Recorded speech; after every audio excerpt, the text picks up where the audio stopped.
let's do it. Let's blast off. Let's talk. What was I gonna do? Oh yeah, Joe Biden has prostate cancer. Trump talks to Adolf Hitler on the phone. 1 hour intro into blast off. It's 42 minutes. Calm down. And also I'm early and I'm only 14 minutes into my normal streaming hours. So once again, calm down times 2. Okay. Joe Biden has prostate cancer. Trump talks to Adolf Hitler on the phone. Bernie went on flagrant. What else? I already covered the fertility clinic bombing. Would you ever consider dual streaming? Yes, I have considered it. You know, aftermath of tornadoes and more. Get in now. Please cover GOP. What are they doing now? What do you mean? I do cover the GOP. The Mexico ship crash I talked about yesterday. Okay, here it is. CBS CEO steps down. Ooh, the girlies are fighting. Ooh, drama. Hold on. Here it is. This is the blast off meme. Let the people know. Let it be known. As I saw the U.S. credit rating drop, it doesn't mean anything. It happens every now and then. It is what it is. Credit only drops. The U.S. credit rating only drops when the economy is in stress. It's okay. It'll calm itself down. It's not urgent, but can you check your Discord DMs when you have the time? I have not seen your Discord DMs. You have to send me a new one then, because I have not seen the Discord DMs that you are speaking of. I don't know why you are saying that. Yeah. 2011, 2023, 2025 credit drop. It happens. Caroline, leave a statement. Big dog, I hate to spam, but you got to talk about it, man.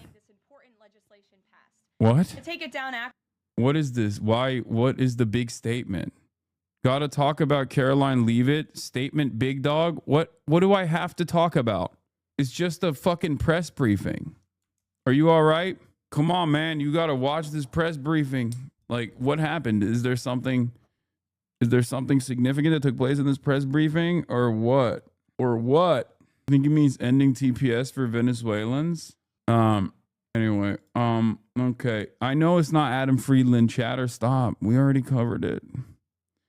I got loomered. Pro-Hamas anti-Trump protesters are just like Luigi Mangione on the National Mall at the White House today for the Nakba Day protests held by peaceful Muslims who aren't so peaceful. Sadly, the left's embrace of politically violent rhetoric shows no signs of stopping. Loomer unleashed. Loomer is unleashing. Oh boy. Oh brother. Oh no. Loomer is unleashing. I hate to see Loomer unleash fully, you know, unleash your freak flag. All right, let's get started. With the cancer. Let's get started with the cancer that is Joe Biden getting cancer. Joe Biden, for those of you who don't know, maybe you haven't been paying attention. Joe Biden was the president. Okay, he was, and even before he was the president, he was the vice president to Barack Obama. Okay. That's the guy. You might not have known because he didn't have a lot of motion. He was basically decaying in office. But yeah, he was the president before this last one.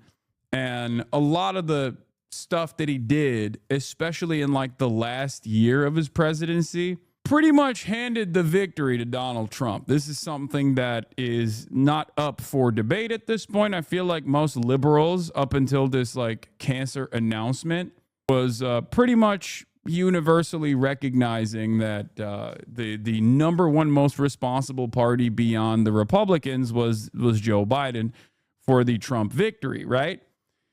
And of course, things change because liberals, when they hear about someone who is like truly a repulsive monster or genuinely like an evil person getting cancer or dying, they instantly whitewash. They instantly have to launder their reputation. Like when George W. Bush dies, you will see this exact same phenomena take place. When Dick Cheney dies, when Dick Cheney dies, I feel like, I mean, that's the rapture probably. Like he is Satan incarnate. So I feel like, you know, the world will be moving and shaking, right?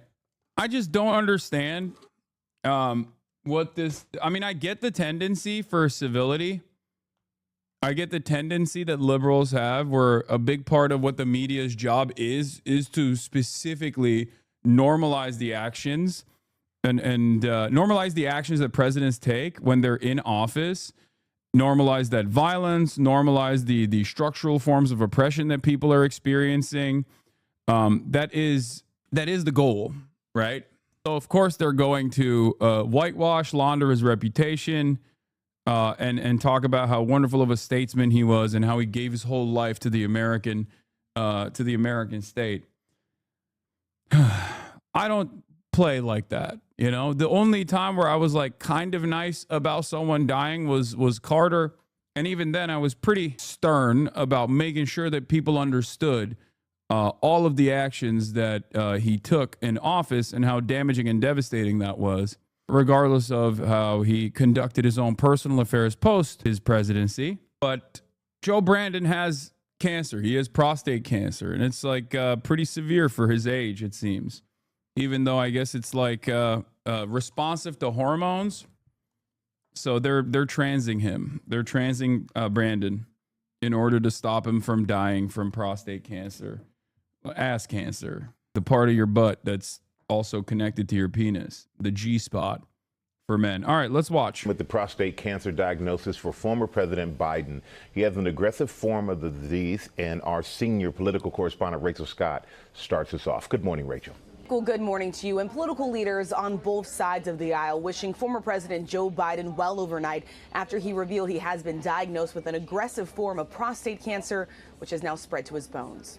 Former President Joe Biden announcing he has been diagnosed with an aggressive form of prostate cancer. In a statement, his office announcing Biden was seen last week for a new finding of a prostate nodule after experiencing increasing urinary symptoms. On Friday, he was diagnosed with prostate cancer. I know it's important to talk about this stuff and remove the stigma. Why do they have to say prostate cancer? Why couldn't they just say he has cancer? Now we got to think about an 80-year-old man's anus. I don't know. I mean, I guess it makes sense because people want to be hyper specific. Whoa, what the hell? If you subscribe, you can get Crunchyroll drops.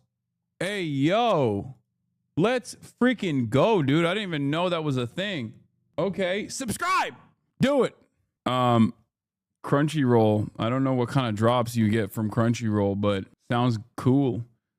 Fuck you and fuck anime. Okay, calm down. Calm down. Let's I got excited when I saw the Crunchyroll drop. Let's continue with Brandon. Cancer, which has spread to his bones. The cancer characterized with a Gleason score of 9, which medical experts say indicates the cancer cells are likely to grow and spread rapidly. His office noting while this represents a more aggressive form of the disease, the cancer appears to be hormone sensitive, which allows for effective management. At 82, Biden was the oldest sitting president when he left office in January, dropping out of the 2024 race amid concerns over his age and health.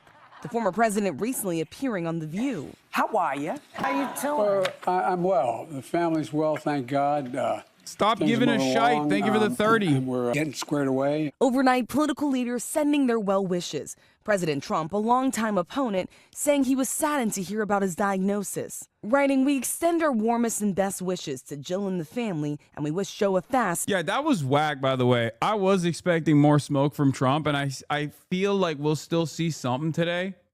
I said this yesterday. I suspect we'll see something from Trump that's a little bit more Trumpian rather than this basic like, oh, well wishes, love the guy bullshit. Obviously, he didn't write this himself. Like, I know. It's just wild. What is this? Why do you keep spamming this? You think you can just back out because you're scared? Oh, yeah. Imagining a Joe Biden state funeral overseen by the Trump administration. Damn you! You think you can just back out because you're scared? Well, Bara, this place is for mourning. Okay, Cool Bar is way sicker than Donald Trump, for the record. Okay, that's crazy to make this comparison. This is a comparison that favors Donald Trump. I'm not gonna leave. Not until he comes out of here and lets me fight him. He can't do that. I'm gonna beat you down, you punk. You hear me? Who do you think you are, huh? Dirty punk. Who am I gonna fight now? Who am I gonna fight? He's gone. No!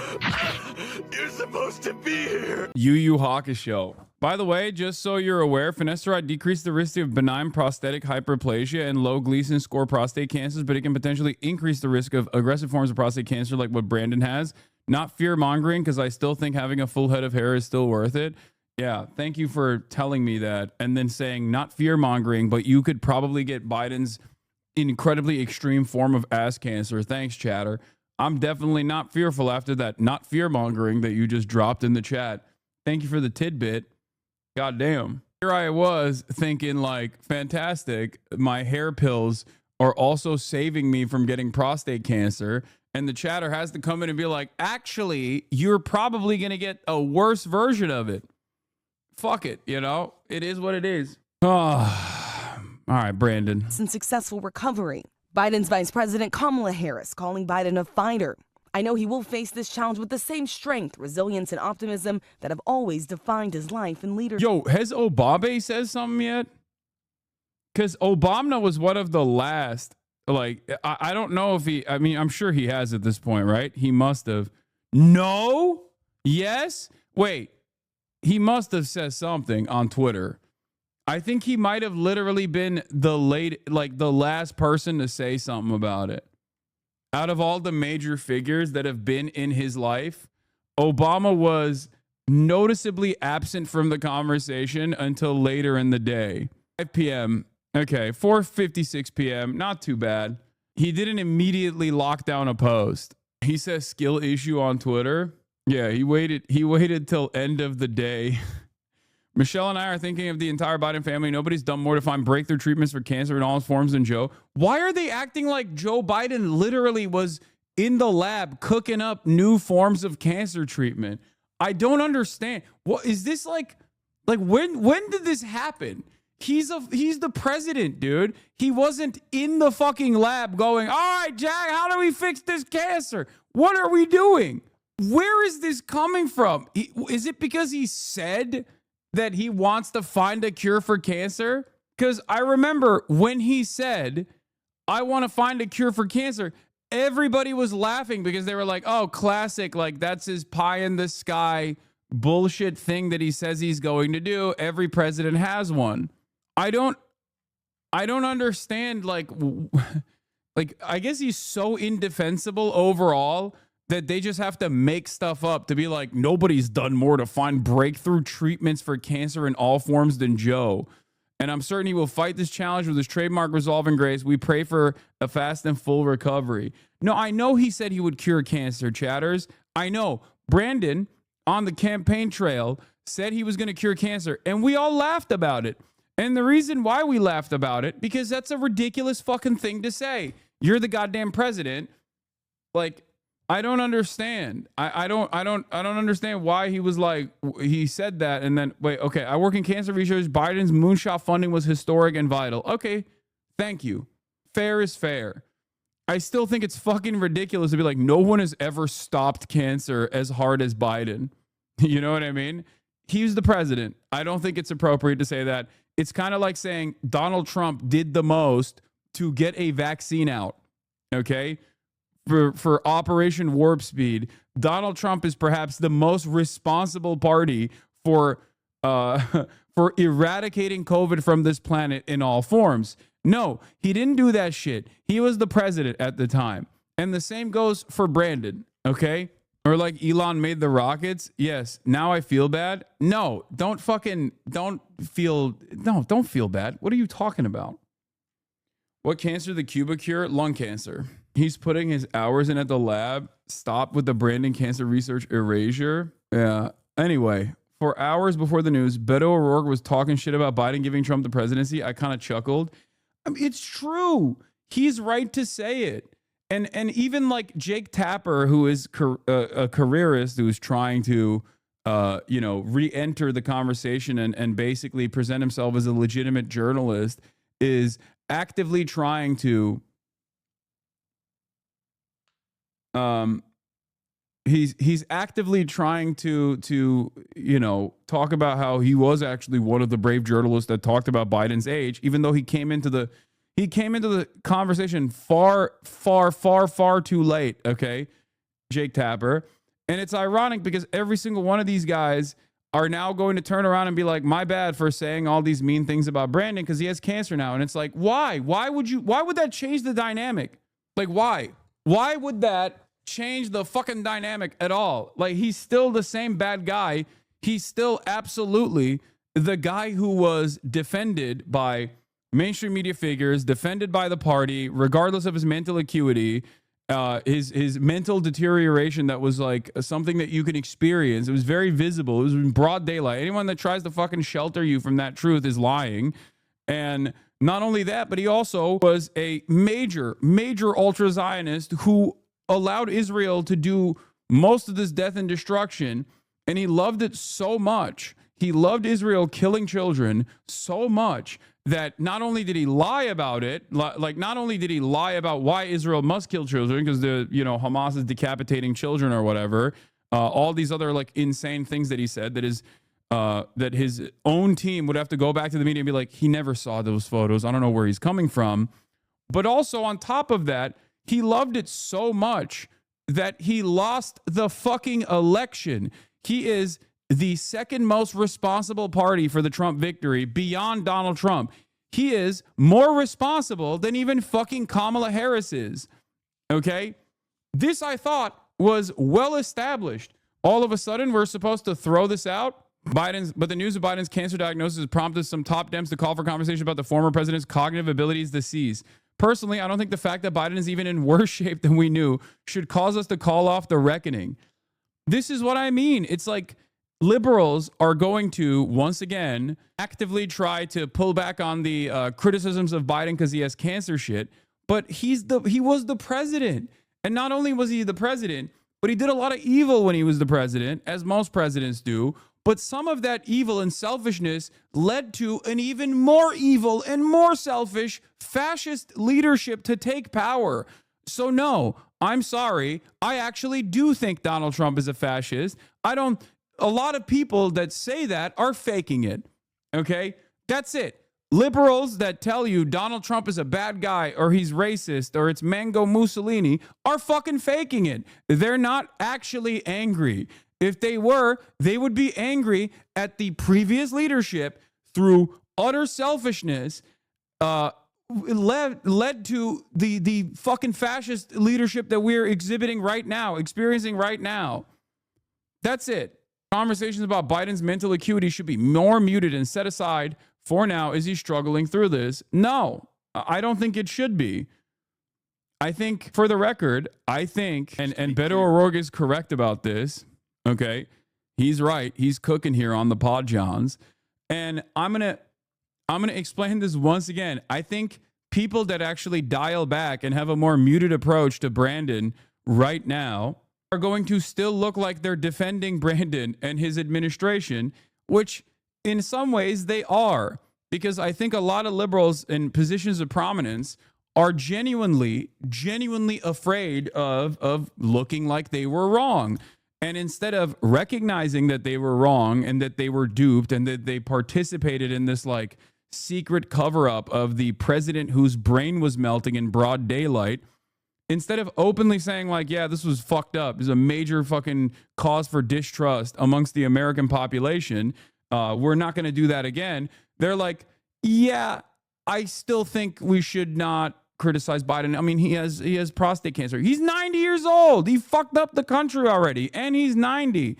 Okay, he got all of his wishes. He finally became president. Sure, he was demented in the process and probably doesn't know that he was president, doesn't know what time it is, but like he still got that wish across, you know? I don't care. I don't care that he has prostate cancer. This does not change the equation, and it shouldn't change the equation for you, and it shouldn't change the equation for honest brokers, okay? People who are honestly talking about Biden's legacy need to be honest. Stop running defense. Fuck. Leadership. And former President Obama praying for a fast and full recovery for his former number two, saying nobody has done more to find breakthrough treatments for cancer in all of its forms than Joe. And I am certain he will fight this challenge with his trademark resolve and grace. The former president's cancer diagnosis comes nearly 10 years after his beloved son, Beau, lost his battle with brain cancer. That loss motivating Biden to establish the Cancer Moonshot Initiative. We can end cancer as we know it. I committed to this fight when I was vice president. One of the reasons why, quite frankly, I ran for president. And we are told that the former president spent the weekend in Delaware and that both he and his family are now reviewing treatment options with his doctors, George. Okay, Rich, of course, we are all wishing him the very best. Now we have more on the prostate cancer diagnosis for former President Biden. He has an aggressive form of the disease. We're going to bring in our chief medical correspondent, Dr. Tara Narula.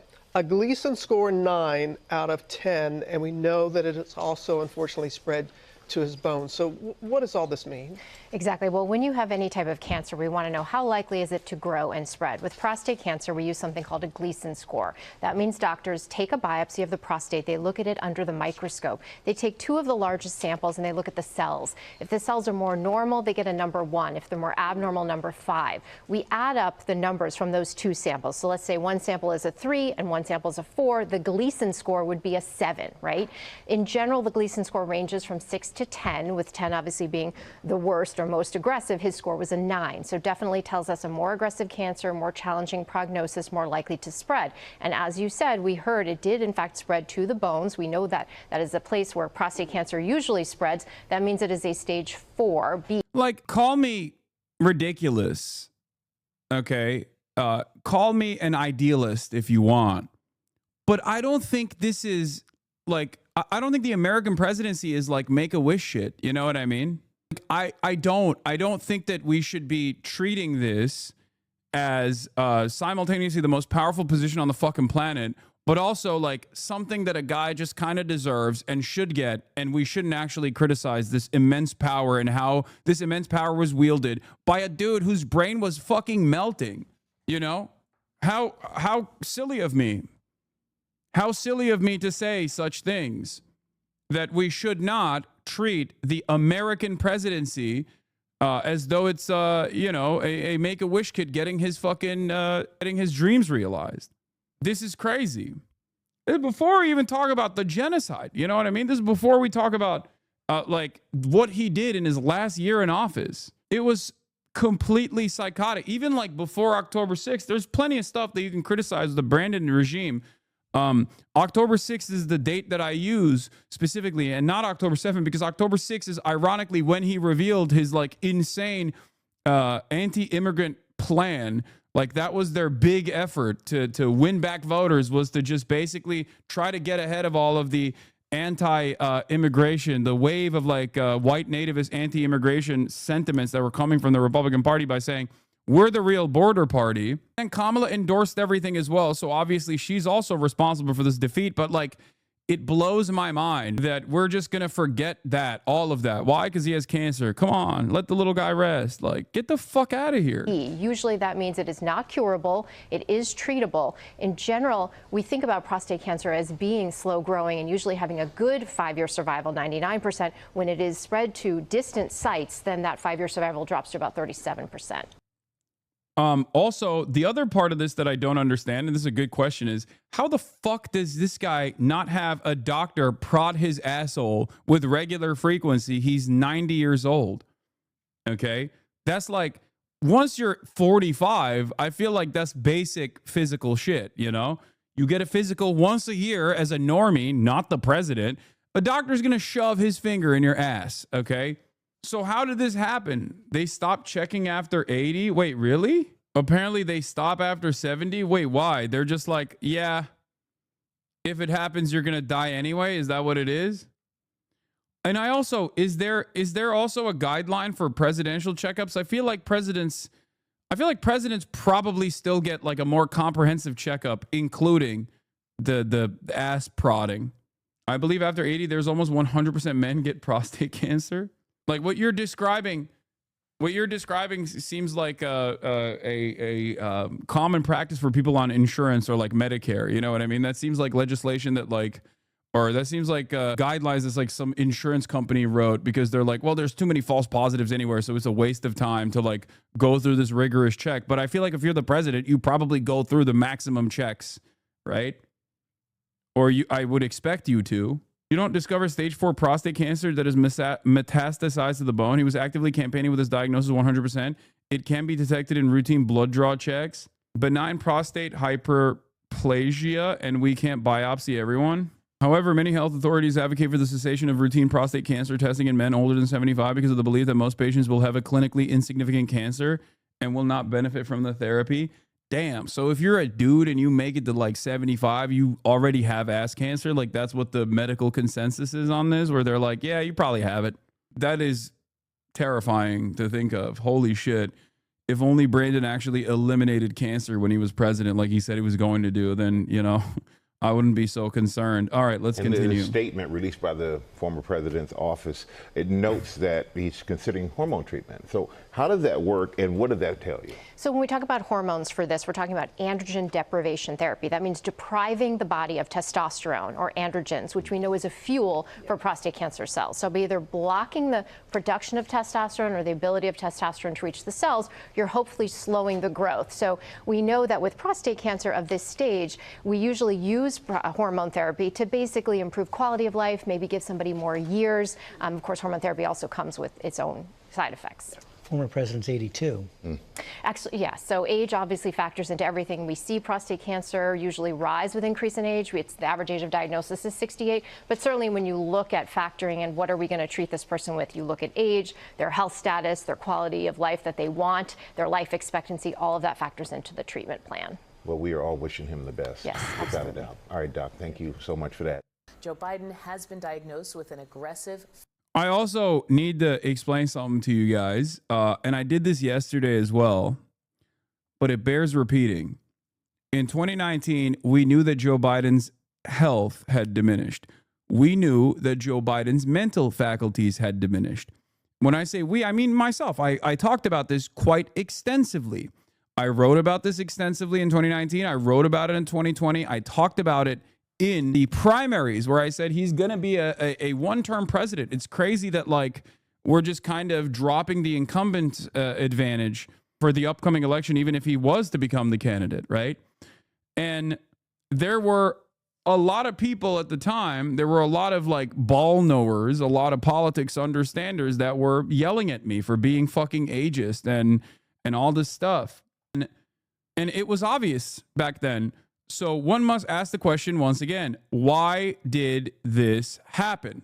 Why did this happen? Why was Biden presented as the only alternative that can defeat Donald Trump from both mainstream media outlets like MSNBC, CNN, and numerous others at a time when it was, incredibly important for the liberals to get together and rally around one candidate that would truly defeat Donald Trump? Why? Why was that the case? Why was it Biden? Well, the reason why it was Biden, the reason why it was considered to be Biden in 2020, I'm talking about, by the way, I'm not even talking about the last time. Okay. I'm talking about 2020. The reason why it was Biden was because he was the establishment pick that they thought was the one that could unite the base. Okay. Against, not Trump, against Bernie Sanders in the primaries.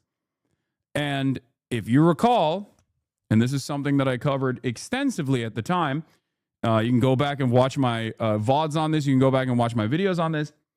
Basically, Biden was a non-entity in the primaries. He was not doing well at all until Jim Clyburn in South Carolina gave Biden a predictable victory. And in the aftermath of the South Carolina primaries, in that incredibly predictable victory, the media basically spun a 2 or 3 day nonstop media cycle that amounted to, at the time, I think they calculated this, it was like multiple billions of dollars of organic advertising for Biden, talking about how incredible this upset was and that he is truly the guy, and that because black people in South Carolina voted for Biden, that he must be the candidate. And if you don't like Biden, then you're probably racist, probably hate black people because black people in South Carolina in the primaries voted for Biden. That was the meta. That was the conversation that was impossible to avoid. And in that process, over the course of that 3 day news cycle leading into Super Tuesday, Biden got effectively carried into major victories in states on Super Tuesday that he had not even been to, that he had no campaign offices in. He won that shit. That's it. Meanwhile, cynically, they even moved South Carolina to the first point. Aides at both the White House and the DNC admit that the main motivation to move South Carolina first was helping Joe Biden, not uplifting black voters. They openly admit that. It is an incredibly cynical move from the campaign.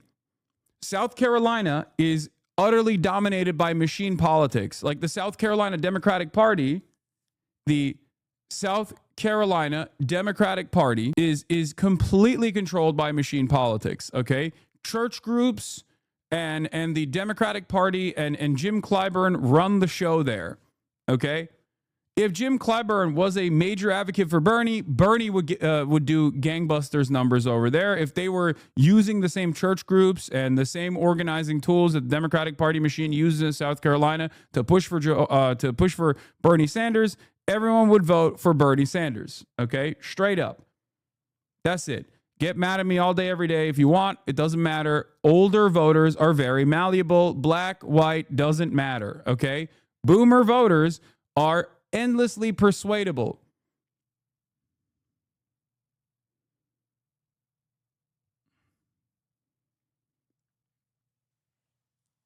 Yes, I'm going to react to Bernie on Flagrant in a second. Why am I talking about all of this?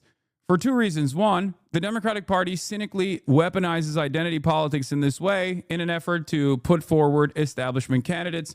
Sometimes they'll even erode the chances of black or brown young candidates in an effort to maintain loyalty to their establishment pick. It does not matter. They will always do this. Okay. Moving the primary, the first primary to South Carolina is a way to galvanize this, is a way to solidify this. Okay. And they did it cynically. They did it. And this is an admission for it. The members of Biden's staff weren't the ones comfortable with abandoning Democratic norms. The former president enjoyed the support of the Democratic Party, which at his behest blew up the old primary schedule, putting South Carolina in the first slot. The ostensible justification was anti-racism and elevating voters of color in a heavily black state. According to Tapper and Thompson, aides at both the White House and the Democratic National Committee admitted that the main motivation was helping Joe Biden, not uplifting black voters. South Carolina was a strong state for Biden, and the thinking seemed to be that a steady performance there might put primary challenges to bed early. In other words, the DNC appeared to try its level best to tip the process in favor of reelecting a man who a majority of the public thought could not do the job. At this point, it had been 2 years. At this point, it had been 2 years since numerous polls had come out that stated that 75% of Democratic Party voters wanted someone else. They did not want Joe Biden to be the candidate. They did not want Joe Biden to run for re-election. In 2022, post midterms, the Democrats were saying, we want someone else. This guy is old. Okay. Now, going back to 2020, though, the reason why I brought this up is because, to show you how cynical the Democrats are. And here's Ested's commentary on this, by the way. I think it's good. Once again, I'll say it. A huge reason this worked at a time is lack of diversity in media. Dems spent last several years repeatedly using race and identity as a shield and relying on the fact media that relied its blind spots to ensure lack of accountability. Yeah, the media's blind spots on the issue of race and a lack of interest in like intersectional politics created an opportunity for them to cynically deploy black people as a shield or as a weapon to wield from time to time to suit the interests of whatever the establishment candidate was. And they keep doing it. They still do it. They'd roll out an individual validator, pretend it spoke for everyone, and it wouldn't be properly interrogated. The South Carolina switch was obviously performative politics, but you have to know / care enough about black communities and its voters to push them. Too many don't. Ironically enough, did Joe Biden really move South Carolina to the front of the primary calendar because of black representation, or was it a cover for the establishment to protect a vulnerable president outside the view of voters? This was all the way back in April 13th, 2023. Here is Ested's coverage on it. Of course, said while this journey was the week-long stint where they suspected black men might not vote Democrat by the same margins they did last time, insane media week. Maybe the worst week of my professional life. 5 TV requests a day, but they're all like, so why do black men hate Kamala Harris? It's so ridiculous. And it also, once again, showcases the utter lack of interest from Democrats and also the media vehicles that they use in truly addressing some of these problems. They just only care about it from the perspective. They only care about it from the fucking perspective of like, can we use this to beef up our support for a dying candidate? But again, I will go back to the 2020 primaries. Why was it that in the 2020 primaries, okay, black men hating Kamala was just not factually true? I know. You know who was saying that? My fucking Caucasian ass was saying that. I kept repeating that over and over again. I kept saying a lot of people are misunderstanding the fucking polls. They're stupid, and they think that like black men are not in favor of Kamala Harris. This must be a crisis of misogyny amongst black men. This is fucking bullshit. It's bullshit. The problem always has been and will continue to be white people by wide swaths of the public. And that also the idea that you don't have any ownership over black and brown people anyway in the Democratic Party, especially when you don't actually do anything for them. Do you understand? You have to serve the people. You have to, win their votes. That's crazy. Republicans do try to win their votes. Anyway, I keep going back to this. Why in the 2020 primaries did they want Biden? Why did they push this old man who obviously was falling out of favor and was his brain capacity had clearly diminished? Why did they rally around him? Here's why. Let's assume, and I've asked other candidates this kind of question, veto question. Let's flash forward. Your president, Bernie Sanders, is still active in the Senate. He manages to get Medicare for all through the Senate in some compromise version, the Elizabeth Warren version or other version. Nancy Pelosi gets a version of it through the House of Representatives. It comes to your desk. Do you veto it? I would veto anything that delays providing the security and the certainty of health care being available now. That's why. Because Bernie Sanders was a threat. Now, would he have been able to actually swing America in the direction of social democracy? Would he have been able to successfully push for more social safety nets? I don't know. But it was enough of a fear from those with moneyed interests, those who have power both in the party and also all of the interest groups and the lobbying groups and the corporations that dominate the Democratic Party. That was such a major problem that they were willing to plant a fucking dying fool who's clearly lost his touch in broad daylight. And they forced everyone to rally around. Obama forced everyone to rally around Joe Biden. It was known. It was known that his brain wasn't working as well as it once did. Okay, Biden was a retail politician susceptible to gaffes. Okay, but those gaffes sometimes made him look more human. But he was a fantastic retail politician. He was Mr. Baby Kisser. Okay.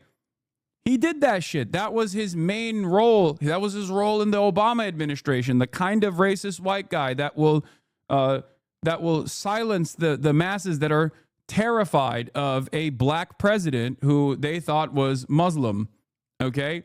But obviously, come 2020, like his mental capacity was diminished. I showed you differences between his speeches in like 2016 versus 2019. It was noticeable. And I think a lot of these people noticed it, but they were so terrified of Bernie Sanders and the moderate, marginal changes that Bernie Sanders was advocating for, like an expansion of the welfare state, or at least like clawing back some of the things that Trump had undermined in the prior administration. They were so afraid of that they went crazy.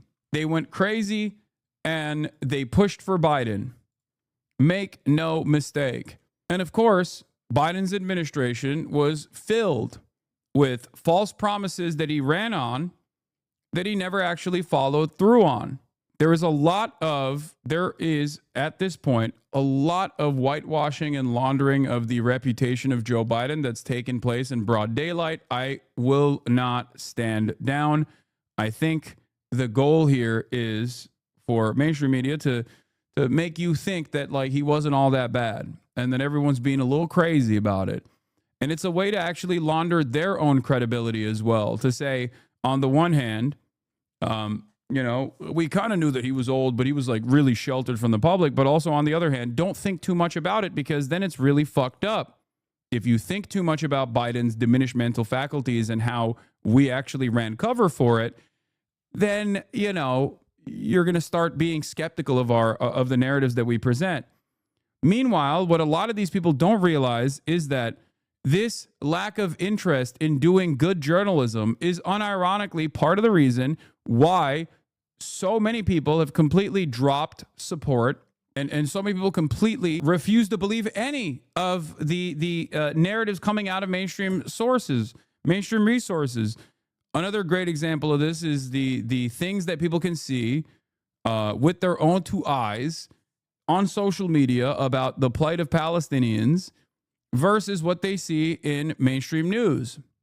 There are some good reasons for why people distrust mainstream narratives, and there are some bad reasons why people distrust mainstream narratives. Like COVID is a great example of a bad reason for why people just completely stopped listening to mainstream news. They were like, fuck this, they're lying to us every step of the way. Meanwhile, they actually were following their primary function of creating a sense of security, like a security environment, getting their notes from epidemiologists in an effort to make sure that this fucking new novel disease was not killing people by the millions, which they fucking still failed on, so it doesn't even matter. They were, at that point, disseminating information, and yet a lot of people were very frustrated by the information that they were presenting and hated them and looked for alternative avenues. Form of prostate cancer. His office revealed the diagnosis yesterday, saying that it had spread to his bones. It was found after a nodule was discovered. The statement goes on to say that while this represents a more aggressive form of the disease, the cancer appears to be hormone sensitive, which allows for effective management. The news has led to an outpouring of support from leaders across the political spectrum. President Donald Trump saying, quote, he's wishing Biden a fast and successful recovery. And Biden's old boss, former President Barack Obama, praised his ability to fight this challenge with his trademark resolve and grace. What the Joining fuck? me now to discuss, Dr. Jamin Brombaut, urologist at Orlando Health Medical Group Urology. CNN. Good morning to you. Welcome to CNN This Morning. Good morning. Happy Monday. So I want to start with what we heard there, that this cancer is hormone sensitive. I think prostate cancer is extremely common for older men. Can you talk about what it means for treatment, this aspect of the hormone sensitivity? So we diagnose over 300,000 men with prostate cancer a year. Out of those, only about 5 or 7% we will diagnose like President Biden's diagnosis, where they already have metastases through the rest of their body. So we do have lots of treatment options, but because it's already metastasized, because it's already elsewhere, the options are also very limited. So we can't do anything that's curative. You can't cure it. So I saw some of these statements where he'll have a recovery, we support, but the reality is the cancer is always going to stay with him. So the treatments that are out there are more medical based, either hormone treatments, steroid treatments, radiation treatments. They're all there to stabilize the cancer or slow down its progression. So I'm hearing you saying this movement to his bones, this is really the development that is remarkable here, and what will make it so difficult? Absolutely. Like if it wasn't in his bones and it was localized, the life expectancy is almost 100% over 5 years. But in individuals like him, it would be about 37% over the next 5 years. We have been seeing the former president doing interviews. He attended the funeral for the Pope. Can you talk about, from a practical standpoint, what kind of impact treatment or even dealing with the disease can have on a person's day-to-day life? To be honest with you, this week alone, I've diagnosed like 4 men with prostate cancer. 2 of them were just like President Biden. Majority of men can live normal lives. They can, and they can be functional. But it just all depends on how these treatments. This prostate cancer diagnosis press release seems like it was released to try and move the conversation away from the cover-up of his mental declines. I don't think so. Maybe. But regardless, it doesn't change my assessment of the situation, and it shouldn't change your assessment of the situation. I don't care. Like, I think that no matter what, whether he had cancer or not, I mean, I said this after I said this like during the election season, where I was like, he's most likely going to fucking die after he leaves office. And yes, of course, people predictably have rushed to defend him and defend his legacy when he certainly does not deserve any sort of defense over his legacy. And he deserves scrutiny over his legacy. But of course, the media will never do that. Treatments are doing and how the body's reacting to them. So these treatments are great. They can definitely control the cancer, but they're also... Bro, you're a fucking joke, bitching about this old-ass loser as Donnie Deathcamp is tearing everything down around us. Good call. Good to see your priorities straight. Yes. In the process of like what is the main story that's like dominating the news cycle, as someone whose primary focus is to engage in critical media analysis, I'm going to obviously counter a lot of the overwhelming sea of support messages coming from mainstream media. And I'm also going to explain to you why they're doing this and why I think it's silly. If you have an issue with that, I don't know, you can go watch CNN directly. Now, having said that, a big part of my commentary and my criticism here with Biden's legacy is that his legacy is Donald Trump becoming president again. So if you hate the fact that Donnie Deathcamp is the president, okay, as do I, and I think you know I hate that, you should understand how the media's cover up over Biden's mental decline, and even the fact that they propped him up when they knew his brain was already pudding, tapioca pudding, all the way back in 2019, is perhaps an important conversation to have. Don't you understand? Do you feel like this is an unimportant conversation that's taking place right now? The Democrats abdicating their duty of being the counterbalance towards growing fascism in this country. Don't you think that that's important to talk about? Especially because the way I see it, the whitewashing of Biden's, the reputation laundering of Biden, and the hyper-focus on his prostate cancer right now to present himself as a victim that's being like unjustly maligned by mainstream resources, while the major media narrative up until this cancer diagnosis being made public was his mental decline and how people covered it up. I think the reason why they're talking about this so aggressively is to continue that culture of silence, that culture of refusing to criticize not only previous leaders and their failures, but also all the people that propped up this old man who was dying. So one must investigate why you actually have an issue with this. And I suspect part of the reason why you have an issue with this is because you think he is an old man who I'm unjustly yelling at. That's where your real concern comes from. But you also recognize, as do I, that, you know, that would be ridiculous and people would yell at you if you were to present the argument from that perspective.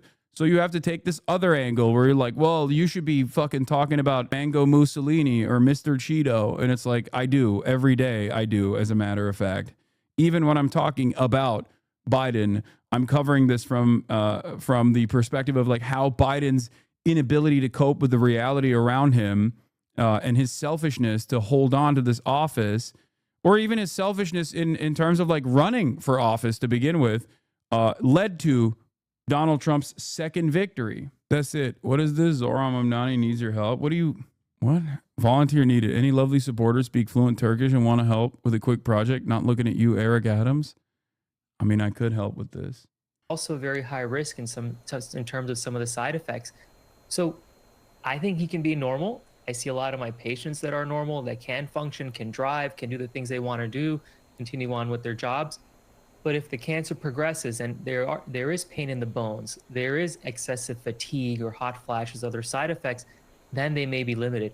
For President Biden, I think it's way... I mean, Elon is directly responsible for people not getting early warnings for tornadoes and dying due to cuts to NOAA. Agreed. Yes. Just way too early. Like, everyone's being very positive. We should, but we won't know how these treatments are working. We don't even know how many of these treatments him and the family are going to choose to move forward with. It's funny how you always lose the libs over the dumbest shit. No, it's fine. There are lines in the sand that I draw, okay? Obviously, I gear my commentary towards like as broad an audience as possible, but when something is directly at odds with the way I see the world, like I'm going to let it be known. And if that actually frustrates liberals because they're hyper focused on civility politics and only understand politics about from the framework of like resisting against Trump and right-wing movements or whatever, then yeah, they're going to drop the ball on this kind of stuff. My job is to also try and get those people to wake up to the reality that their party that claims to represent their best interest is routinely dropping the ball for very selfish reasons.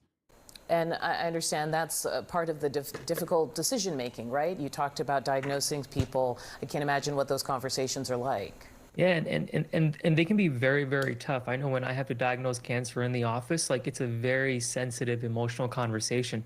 So I think the best thing that we can do as a public is give them their time, give them their space, and then let's see what happens over time. I think love and support goes a long way. And this is what I tell all family members. Okay. Arlette, what are you learning this morning? Okay, President Joe Biden is at his home in Wilmington, Delaware with his family as they are reviewing the next steps of what treatment will look like after he was diagnosed with an aggressive form of prostate cancer that has spread to his bones. Now, to provide a bit of a timeline here, last Monday, we learned that Biden recently was evaluated after a small nodule was found on his prostate. A statement that was released yesterday by his personal office, they said that he had been experiencing increasing urinary symptoms. Then this last Friday, he in fact received that prostate cancer diagnosis that has metastasized to his bones. Now, Biden's and his family and a team of doctors will now be working to determine what that treatment will look like. But certainly this is a moment that is quite challenging and devastating for the president's family, as well as many political allies. There has been an outpouring of support from both sides of the aisle since this diagnosis was announced. Yesterday, President Donald Trump, who Biden had faced off against in 2020 and 2024, posted on social media with lending his support, saying, "Melania and I are saddened to hear about Joe Biden's recent medical diagnosis. We extend our warmest and best wishes to Jill and the family, and we wish Joe a fast and successful recovery." Biden's former Vice President Kamala Harris, also posting on social media, "Joe is a fighter, and I know he will face this challenge What is happening with with the same this strength audio, and man? resilience and optimism that have always defined his life and leadership." And he also got some well wishes from former President Barack Obama, who had Okay, we saw all this. Okay, we have a Fox News alert. Messages of support are rolling in from around the country after former President Biden announced he's been diagnosed with prostate cancer. Our senior White House correspondent, Peter Ducey, is here with the latest. Peter? Good morning. And the first ever email we received from a newly formed Biden personal office was about this cancer diagnosis. Part of their note said he was diagnosed with prostate cancer characterized by a Gleason score of 9 with metastasis. Yeah, this is also another interesting narrative here as well. Thinking back to the 2020 primaries where we were told Sanders wouldn't be healthy enough to be president, but Biden would. Now Biden is barely coherent while Sanders is still full speed Sanders. I mean, doing like massive rallies all around the country, going on podcasts. He is a fucking dynamo, and he literally had a stroke on the campaign trail. Like he had a fucking heart attack on the campaign trail, and he was still kicking, still moving, still pushing. Meanwhile, Brandon is dying. Being president is stressful. I mean, sure, who knows what would have happened if Bernie was president too. Having said that, what we are looking at here is obviously a Bernie Sanders who wasn't all that different from 2016 to 2020 versus a Biden that was very different from 2016 to 2020. To the bone. While this represents a more aggressive form of the disease, the cancer appears to be hormone sensitive, which allows for effective management. President Trump's reaction to that: "Melania and I are saddened to hear about Joe Biden's recent medical diagnosis. We extend our warmest and best wishes to Jill and the family, and we wish Joe a fast and successful recovery." The Secretary of State Marco Rubio says Jeanette and I are united in prayer for the Biden family during this difficult time.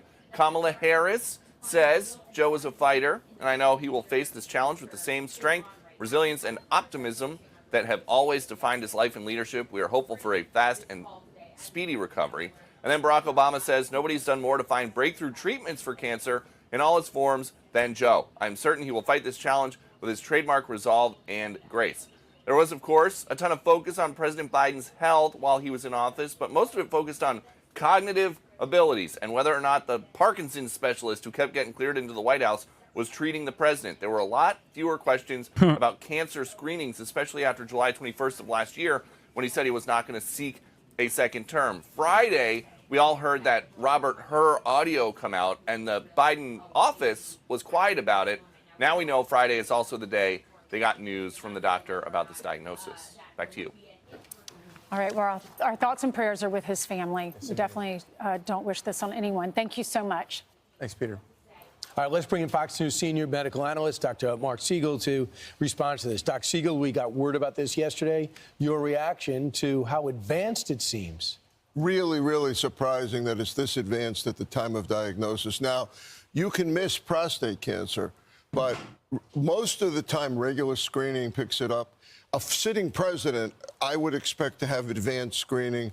Should not be subject to debate what kind of screening. You do a PSA for sure every year on a president. Would a PSA test have picked that up? Not all the time, but there's other tests that we do that are several different kinds of tests you can. I do want to stress something. In terms of average Americans' feelings, and I'm not just talking about like pure partisans here, like regular everyday Americans that look at the situation, there's a couple attitudes that Americans demonstrate all the time. Oh, an old guy has cancer. That's sad. We shouldn't be angry towards that. That's definitely a motivator here. Okay. But the other opinion that they have is that Biden was fucking old and should not have been president and should not be running for president again. So in terms of these two conflicting, competing attitudes amongst normies, Fox News is going to come out as the clear winner in the way that they present the subject matter in a much more critical tone that still daggers Biden while still saying like, oh, it's really sad. But make no mistake, I question the mainstream narratives here. Like, why are the Democrats running cover for Biden's legacy? Why are the Democrats running cover for Biden's mental acuity that they knew was fucked up? If they keep hammering on this narrative over and over again, then they are going to, for average Americans, they're going to look more honest. And liberal media that refuses to do this because now they're running with the civility politics, using Biden's cancer as a way to just shelter the public from the serious reckoning that must take place, is absolutely going to leave a bad taste in people's mouths, and it's going to cause people to trust mainstream sources less. It's also going to make people despise the Democratic Party more. I'm telling you right now, it is important to not drop the ball here. It is important to also still say, look, thoughts and prayers, but it doesn't, ultimately this doesn't change the dynamic that like he should have not kept going. It was clear that he couldn't keep going. Have you played the Crab song, or has lamestream media neutered you? I have not played the Crab song because he is still alive, and I will not be playing the Crab song. I don't play the Crab song until someone actually passes. Like there's a likelihood that he survives this. Do in addition to the PSA, but the PSA would pick it up the majority of the time. If he's diagnosed by somebody feeling a nodule, that's not these days the way we do it most of the time. Also, most of the time prostate cancer is diagnosed without symptoms. It has to get really pretty far advanced usually before you could have urinary symptoms leading towards urinary retention. Thank God they found it. He's a fighter. He's been through a tremendous amount in his life, not politically, we're talking, with his son, with his wife, with his daughter. Two aneurysms, atrial fibrillation. He's been through a lot health-wise, but I am absolutely shocked that they didn't find this earlier. Dr. Siegel, now that we know it's metastasized, it's in his bone, how long has this cancer been in his body? Well, it's aggressive, Ainsley, which means that it's moving pretty fast. But I can't tell you for sure, but he didn't just get this overnight. He's had this for months and months. Even if it is aggressive, it's a Gleason 9, which means under the microscope, group 5, under the microscope, it's quite aggressive. They find that it's responsive to anti-testosterone type therapy. We have that. We have it in oral form now. We have it in an injectable form. So he will. Okay. I don't really care too much about this. J.D. Vance is demanding answers about Biden's health in office after diagnosis of prostate cancer. Obviously, this is a way for them to drive home that narrative directly at odds with mainstream media, Meanwhile, Donald Trump is doing what? Donald Trump is releasing his new internet pornography law. That wasn't good. I don't know if that was good. I'm okay with it. I'm okay. I also want to congratulate. Do we have a different link? Because this link is ass. Like the auto captions are busted. Some are saying the cancer itself wasn't an accident. Oh yeah, I love this one. Lots of good theories online. Biden's dementia and cancer sounds like Havana syndrome. Is it an assassination? Did U.S. intelligence or whoever was controlling the auto pen want the president cognitively impaired? And do they now want him dead? That's right. Federal law to combat the distribution of explicit, imaginary, posted without subject's consent. This is a good thing, by the way, that he's doing. Pictures, and I guess sometimes even make up the pictures, and they post it without consent. This is the anti-AI.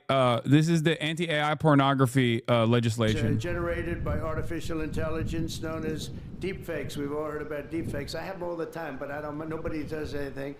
I asked Pam, "Can you help me, Pam?" She says, it's kind of weird though, because he has used deepfakes before, like not deepfake pornography, but he has literally used like deepfake AI shit in the past to smear opponents. With the rise of AI image generation, countless women, I guess sometimes even make up the pictures and they post it without consent or anything else. And very importantly, this includes for forgeries generated by artificial intelligence, known as deepfakes. We've all heard about deepfakes. I have them all the time, but I don't. Nobody does anything.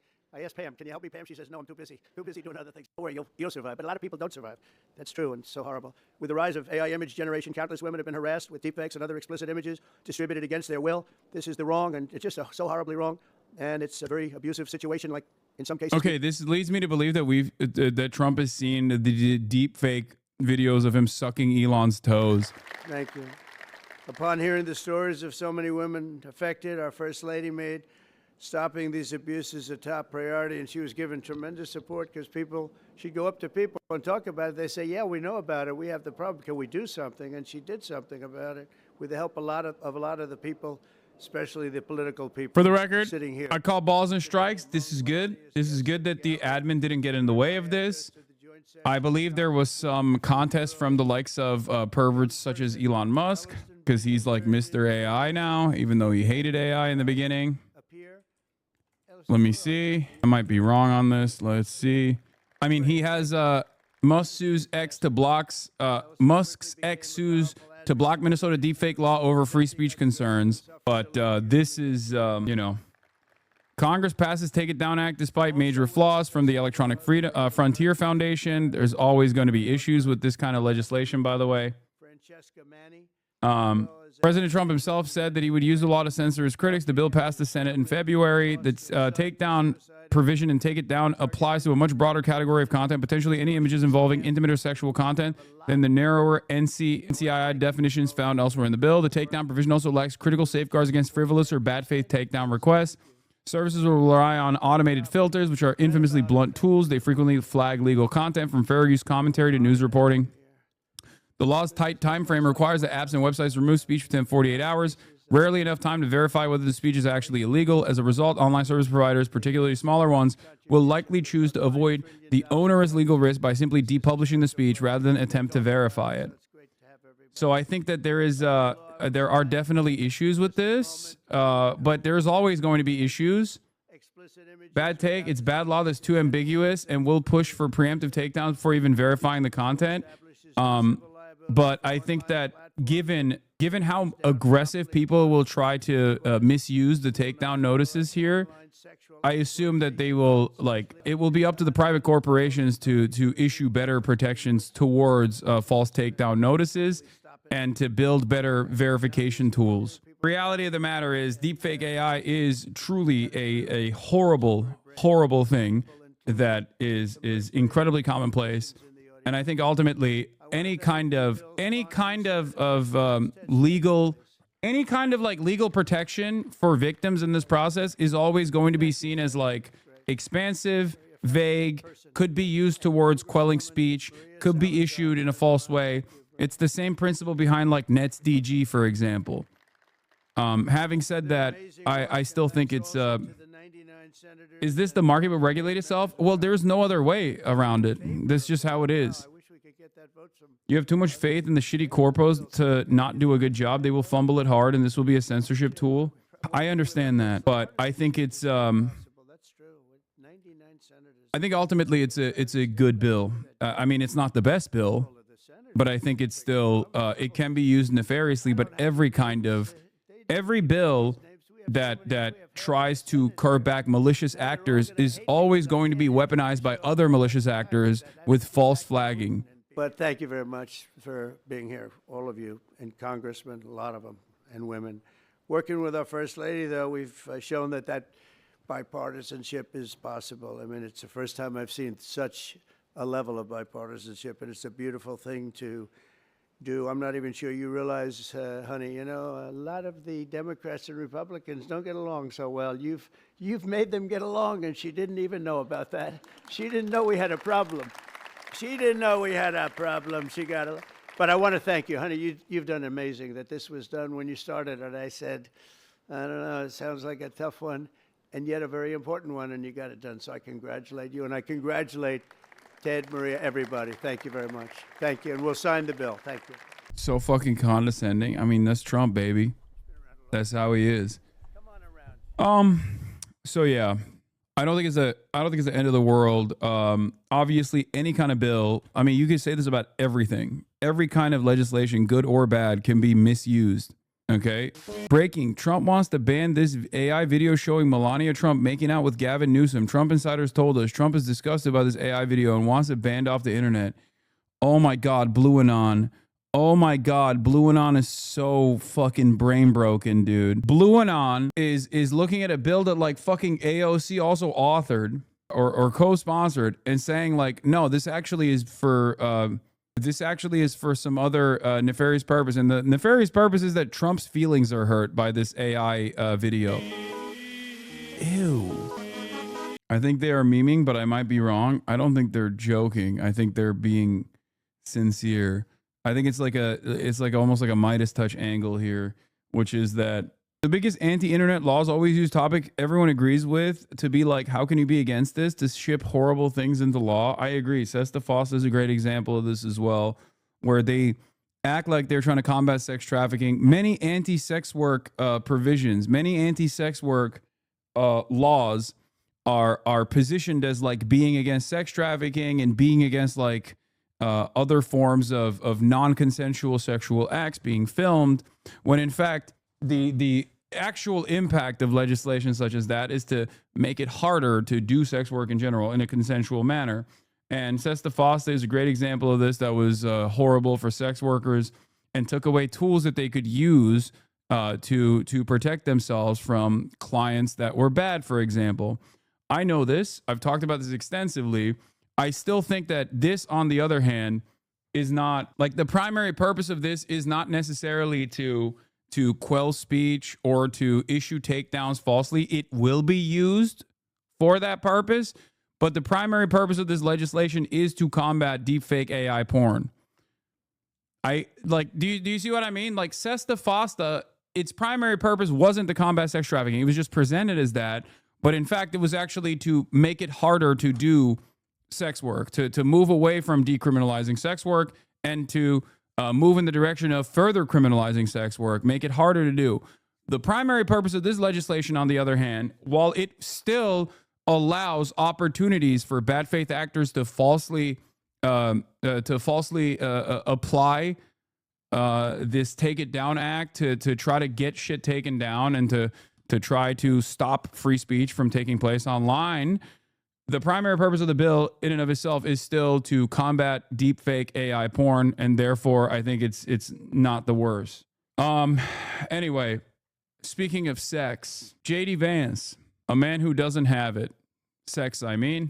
Let's get back to JD Vance talking about Biden's health in office and the prostate cancer stuff that took place. Let's take a look at what he had to say. If Russia's not willing to do that, then we're eventually just going to have to say, this is not our war. It's Joe Biden's war. It's Vladimir Putin's war. It's not our war. We're going to try to end it, but if we can't end it, we're eventually going to say, you know what, that was worth a try, but we're not doing it anymore.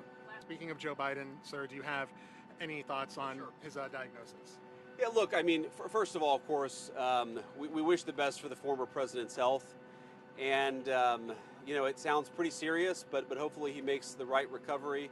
Like I will say, whether the right time to have this conversation is now or at some point in the future, we really do need to be honest about whether the former president was capable of doing the job.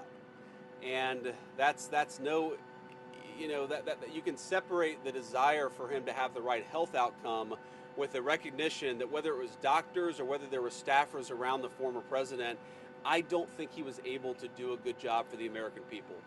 And that's not politics. That's not because I disagreed with him on policy. That's because I don't think that he was in good enough health. In some ways, I blame him less than I blame the people around him. And why didn't the American people have a better sense of his health picture? Why didn't the American people have more accurate information about what he was actually dealing with? This is serious stuff. And this is the guy. I don't like that one of their best communicators, even though he's a dweeb and a loser, is able to craft a narrative that presents himself as the correct party here. This is, you're losing the conversation to the likes of Jedediah Vance, and I don't like that. This is something that I'm warning against. Once again, this is my warning. I am warning the Democrats and those who listen, the liberals that come in here to fucking yell at me and say like, oh, Hassan, you're so ruthless about Biden. What about, Mango Mussolini? What about Trumpler? What about Cheeto Hitler? Like, what are you talking about? It's like, nope, this kind of commentary is appealing to a broader audience than the way that liberal media is covering Biden's cancer diagnosis and how they're using the Biden cancer diagnosis in a way to basically stop the coverage of Biden's ineptitude.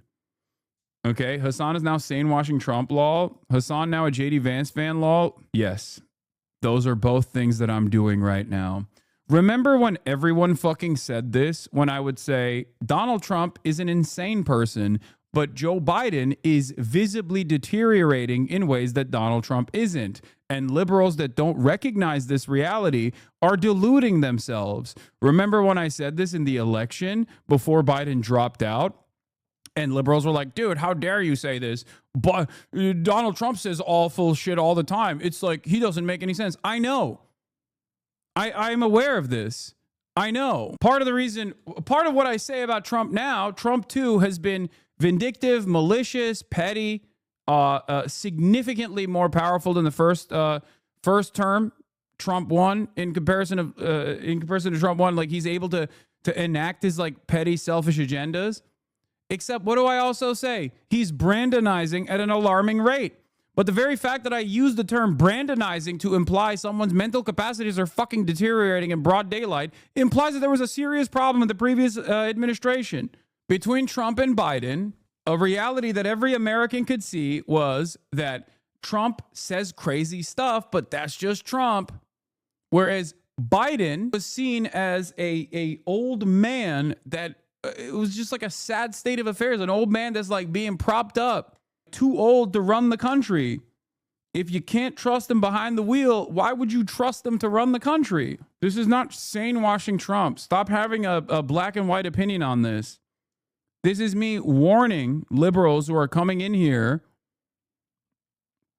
This is me warning liberals who are coming in here who have this kind of black and white opinion on issues, who demand coverage that actually shelters themselves and other people in the public from the truth, in the process of me warning you that, like, you can't lose the narrative to the likes of J.D. Vance, okay?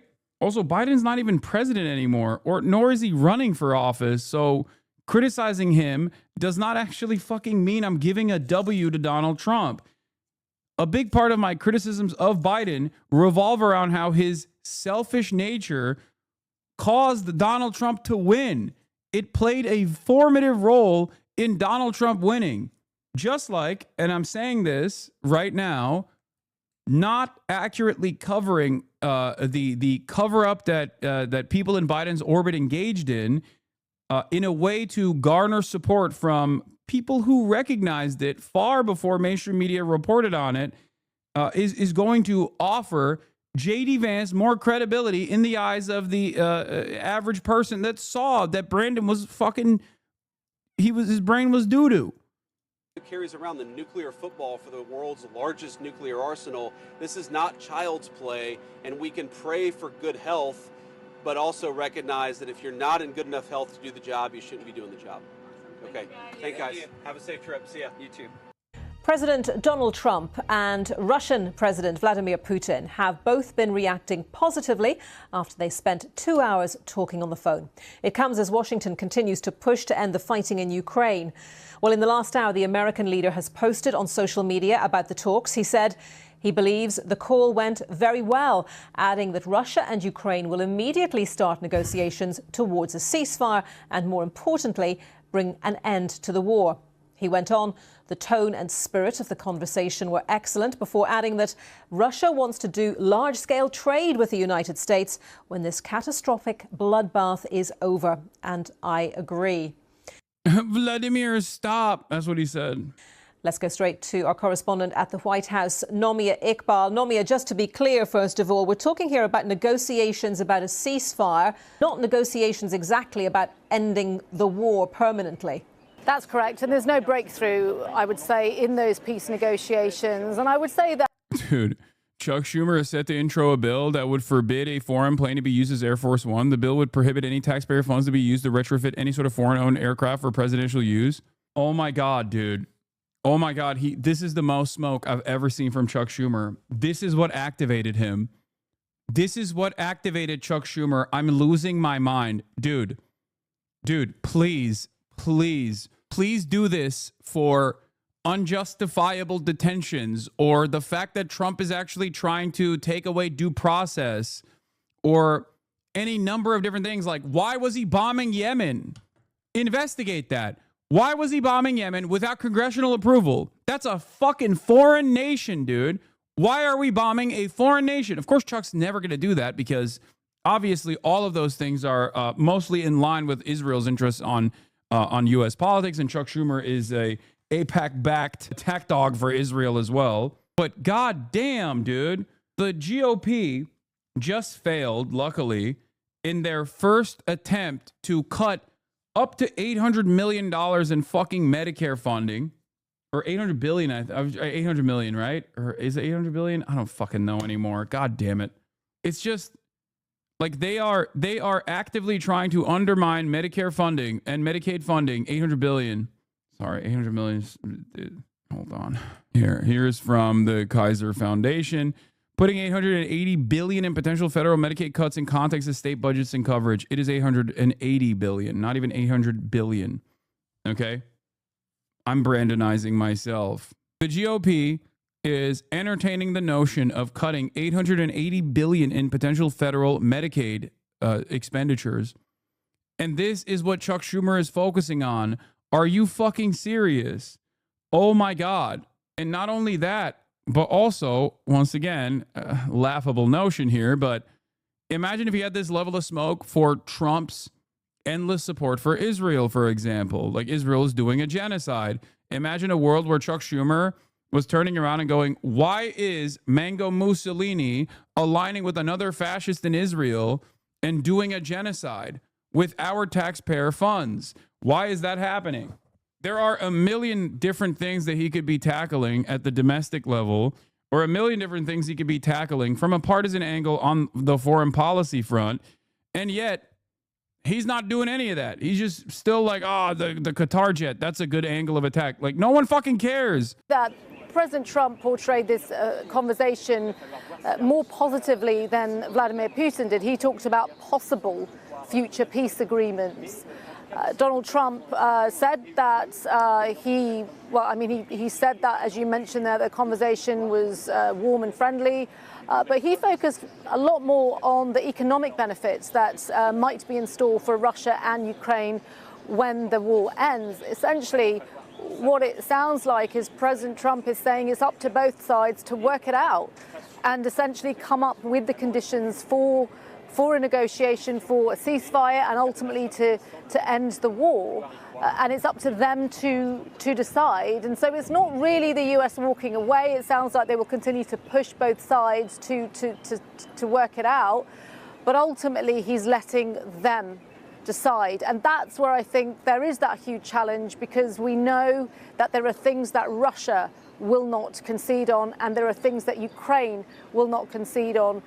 Mr. Trump did say that he has informed President Zelensky as well as other key allies, including the European Commissioner, about the phone conversation.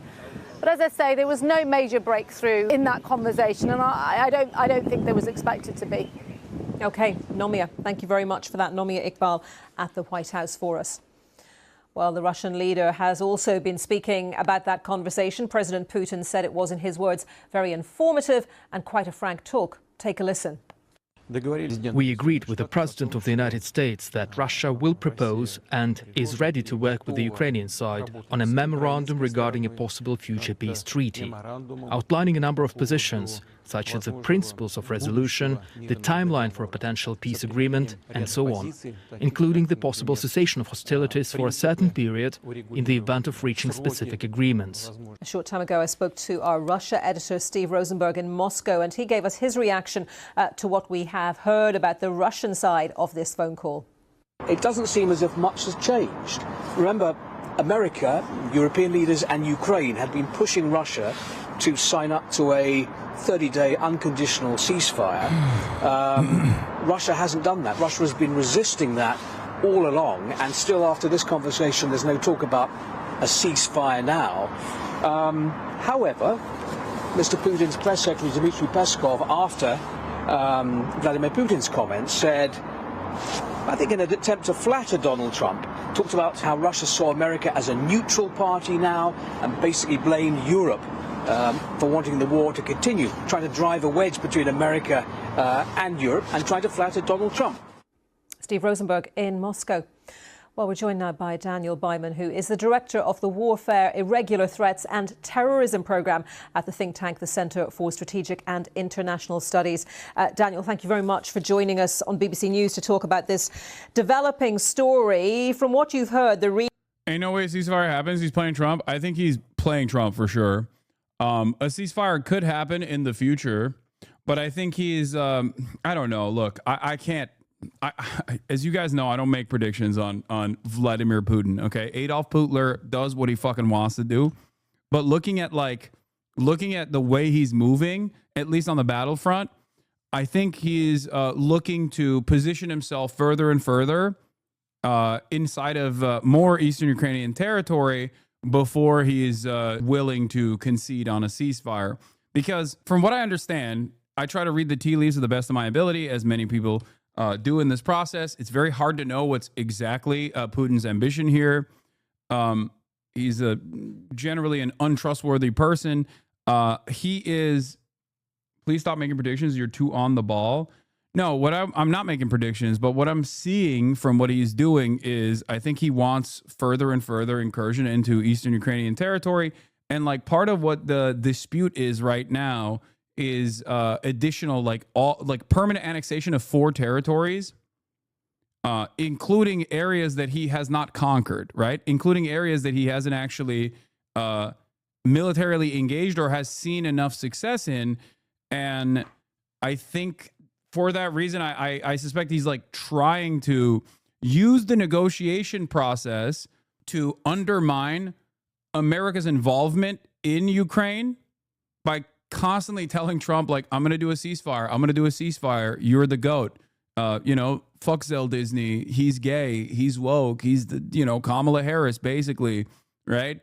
I'm your guy. And I think he's using the positive feelings and positive association that Trump has with him for some reason in an effort to claim that he's interested in a ceasefire while simultaneously getting a lot out of like lowering the aid that the American government has for Ukraine. And this obviously weakens Ukraine's position on the battle lines.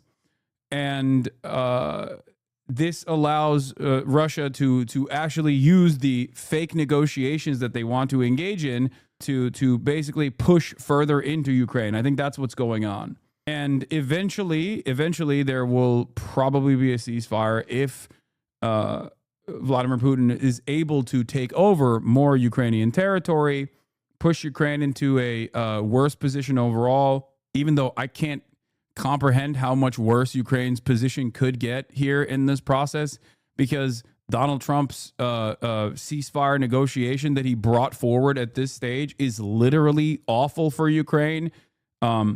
It basically offers de facto recognition of conquered territory to Russia and a legal recognition of annexed territory in Crimea. And on top of that, it's a mineral deal for America to extract rare earth minerals from Ukraine. It's got it all. It's horrible. And Putin is still saying no. And it seems to me like the reasons as to why he's saying no is because he wants 4 additional territories to be covered in this ceasefire negotiation, and maybe even a disarmament of Ukraine, which is ridiculous. Okay? A disarmament of the Ukrainian forces is an absolutely insane demand to make. I don't even know if that's like actually what he is presenting as something that he wants, or he is doing the classic art of the deal where he puts out a lot of ridiculous demands and then scales back on some of those demands in order to make the rest of his demands that are also still ridiculous look less ridiculous by comparison. Yeah. Russia is not saying anything about wanting a ceasefire. They're winning on the battlefield. That's not true. That's not true either. Russia has absolutely claimed that they want a ceasefire, Sally Hemings. This is not true. You're saying this because Russia is not showing that they're interested in a ceasefire now, but they absolutely have said that they wanted a ceasefire. That is 100% false. They said it, and I think they're using the ceasefire negotiations as a way to cut the relationship, as a way to cut into the relationship that America has with Ukraine. Okay? That's what I think is going on. I think I mean, they're just fucking lying. Yeah, they wanted a ceasefire when they were losing, and they still have maintained the position that they want a ceasefire. It's just that they want peace to be no NATO, disarmament of Ukraine, and recognition of the territories they can demand because they won the war, is what you're saying. Except the reason why they're quote unquote winning the war, which again is incredibly costly. I think a lot of people forget how costly this has been for Russia as well. Okay, this is an incredibly costly endeavor for Russia too. They cannot permanently occupy these areas. I don't even know how they're going to try and maintain the annexed territories inside of eastern Ukraine. I think there's going to be a fuck ton of terrorism. There's going to be tremendous insurgency inside of the captured territories, an insurgency that will also bear fruit even internally in like Moscow and shit. When you have freedom of travel, freedom of movement from annexed Ukrainian territories into the rest of fucking Russia, you're going to see a shit ton of angry people that are going to do terrorism. How much terrorism has there been in Crimea? That is not a comparison. That is not an accurate comparison, because look at the ways in which they took over Crimea and the ways in which they are trying to desperately hold on to eastern Ukraine. That's the reason why there is no comparison there. They want 4 territories that combined have a pre-war population of over 1 million to 2 million population. They didn't win/lost for a 30-day ceasefire. That's not going to happen. Yeah, I think the reason why, the reason why Russia is doing this is literally because Vladimir Putin knows he can manipulate Donald Trump. He knows he can manipulate Donald Trump because he's he has good favor from Donald Trump in a way that like Brandon never would have even entertained. Okay. But also on top of that, he knows that Trump rose to prominence, rose back into power by claiming he was going to pack up this Ukraine stuff.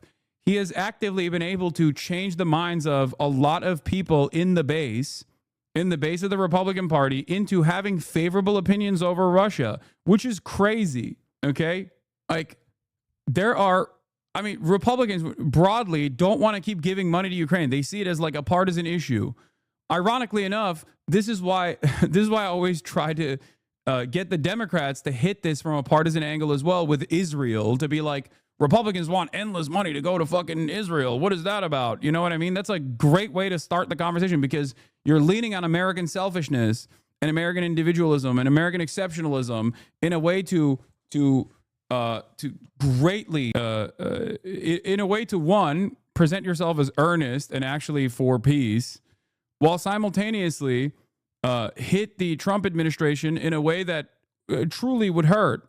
Republicans have done this successfully, partially due to, I guess, like a little bit of FSB involvement, and partially due to the same motivating principles that I explained of like selfishness and not wanting to fucking continue giving money to Ukraine. So, is it not true that Zelensky's political career is based on the war continuing, just like in Israel? The Chapo ep with the Ukrainian reporter was very enlightening on this topic. I mean, I think Ukraine is fucked regardless, whether it's still Zelensky continuing the war or not. That's not, his own personal ambitions are irrelevant in this process. Ukraine is not even a part of these conversations. Anyone that tries to tell you Ukraine is a major player in these conversations, I think is wrong. People get mad at me for saying this, but I don't, like, I think his opinion is worth nothing in this process. And the reason why I say that is because look at Trump. He literally fucking belittled, humiliated Zelensky at the behest of Vladimir Putin in these ceasefire conversations, when Zelensky is seen as an extension of American interests in the region by every party involved, including fucking Vladimir Putin. And Vladimir Putin was able to successfully get Donald Trump to undermine his own proxy before coming to the fucking table with the most favorable deal imaginable for Vladimir Putin, which was an insanely unfavorable deal for Ukraine. It doesn't matter who gets to run Ukraine in the future, especially in the near future, whether it be continued by Zelensky or whether it be a more radical, more nationalist element that ends up running Ukraine, or even the less likely option, which is like an Atlantic Council choice liberal that is more of a hawkish element in Ukrainian politics. None of those things matter. Atlantic City Council is what I said. Yeah, New Jersey, baby. Readout from Russia and the US. What are your thoughts? There's a lot of very vague words and promises. So seems to be an effort to work toward a ceasefire. There could be some sort of memorandum, but any of the content, any of the principles remains very unclear. And given how far apart the two parties were before the phone calls, I'm not sure how much closer we are now, despite all the rhetoric. Yeah, one of my Russian-speaking colleagues here in the newsroom sent me a message saying that there is a saying in the Russian language, we negotiate to negotiate. I mean, on hopes for a ceasefire, this seems to be, stretching out with no specific time frame at the moment, yet we know that President Trump is very impatient. So where do you think that's going to lead to? So one of Russia's hopes is that President Trump will get tired of the whole thing and simply say that the United States is not going to be involved anymore. And this would be an end of economic aid and end of military aid to Ukraine. So, of course, that benefits Russia. I think Russia's, I don't know if this is entirely correct. I think Russia's goals here are to continue the supposed interest in ceasefire negotiations in an effort to extract more concessions from Donald Trump and specifically stop the American aid to Ukraine, for sure, in a way to weaken Ukraine's position. So it's literally easier to take more territory. It's easier to take more territory. There's no like, oh, let's just wait it out. It's attrition. I think that at the end, they will arrive at a stalemate and they will come to the table for a ceasefire. It's just increasingly less likely with every passing day that this will happen with a favorable position for Ukraine, unless there are more troops. And I've said time and time again, the only way to bring more troops into Ukraine is by either engaging in the act of mass deportations in cooperation with the Ukrainian government, mass deportations of Ukrainian men living in the Western world right now, living in Poland and living in America, and forcibly sending them back to Ukraine so they go to the front lines, get trained and go to the front lines. And even that process would take an incredible amount of fucking time. Or to make up for that lack of military power somehow with, I don't know, private security contractors or actual standing militaries from European armies. Now, obviously, reduce the age of conscription, but that's the nuclear option, and I don't even think that that's going to happen. Like, I that would be horrible. That would be the most horrible outcome of all of this. Would be to lower the age of conscription in Ukraine down to 18, especially at a time when it's 25 or 27 at this point, and people are evading the authorities inside of Ukraine. Like they are actively evading the authorities if they are eligible for conscription, forced conscription. There's like military police all over Western Ukraine that's just like forcibly sending people to the fucking front lines. And that's not exactly giving me confidence that Ukraine can hold out much longer. So I think Putin... The ass cancer guy was the one that suggested that. It wasn't just the ass cancer guy that suggested it. Trump's Mike Waltz also suggested it. I mean, he's gone now, but the Trump administration had also entertained that notion. Many people forget. The Trump admin, one of the first things that they said was, hey, you got to lower your age of conscription to 18. Probably calculate. Which would, for the record, if you don't know why that's so dangerous, that would destroy the entirety of Ukraine's future. That inaction and delay on his part is going to help Russia's position in the long term, especially if Russia is not the one blamed for any problems. And we're waiting to hear still from President Zelensky. It's the obvious person that we're still waiting to hear from after these conversations, these discussions, this phone call between President Trump and President Putin. Militarily, Daniel, what position are Ukraine and Russia in right now with regards to prosecuting this war, continuing this war? So Russia has been making progress against Ukraine in the last 10 months, but it's very slow, really incremental progress at best. Russia has taken staggering losses. So although many people describe Russia as having the upper hand, and that's probably true, the actual military advantage it's gained has been quite slight.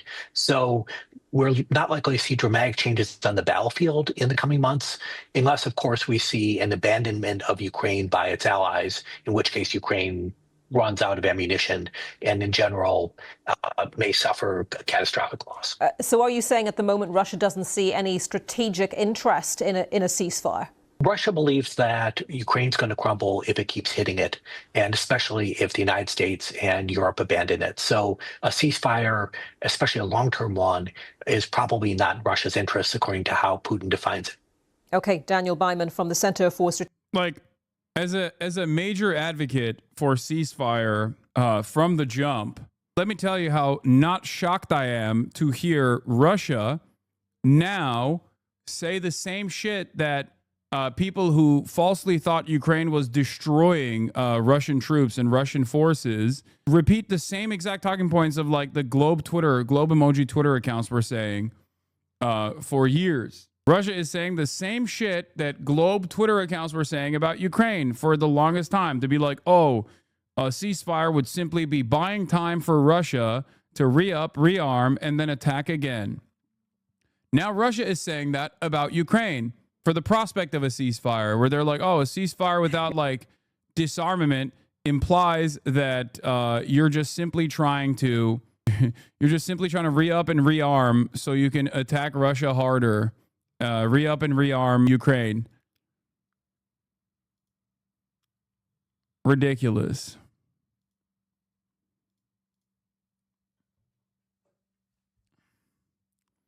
Had to use a ladder a few days back to avoid the conscription teams. Regarding age decrease in autumn, there's going to be a soft way in which the age is going to be decreased. Mandatory military training for university students, after which you become a reservist. And once you're a reservist, it's an easier way to conscript people. had to use a ladder a few days back to avoid the conscription teams is crazy. Get out of Ukraine, chatter. What the fuck? I mean, I know it's like probably impossible at this point. You have to bribe your way out, I suspect. What is this? Oh, the Harvard-Harris poll. Do you believe the West will try to rearm Ukraine during the 30 days? Oh, for sure.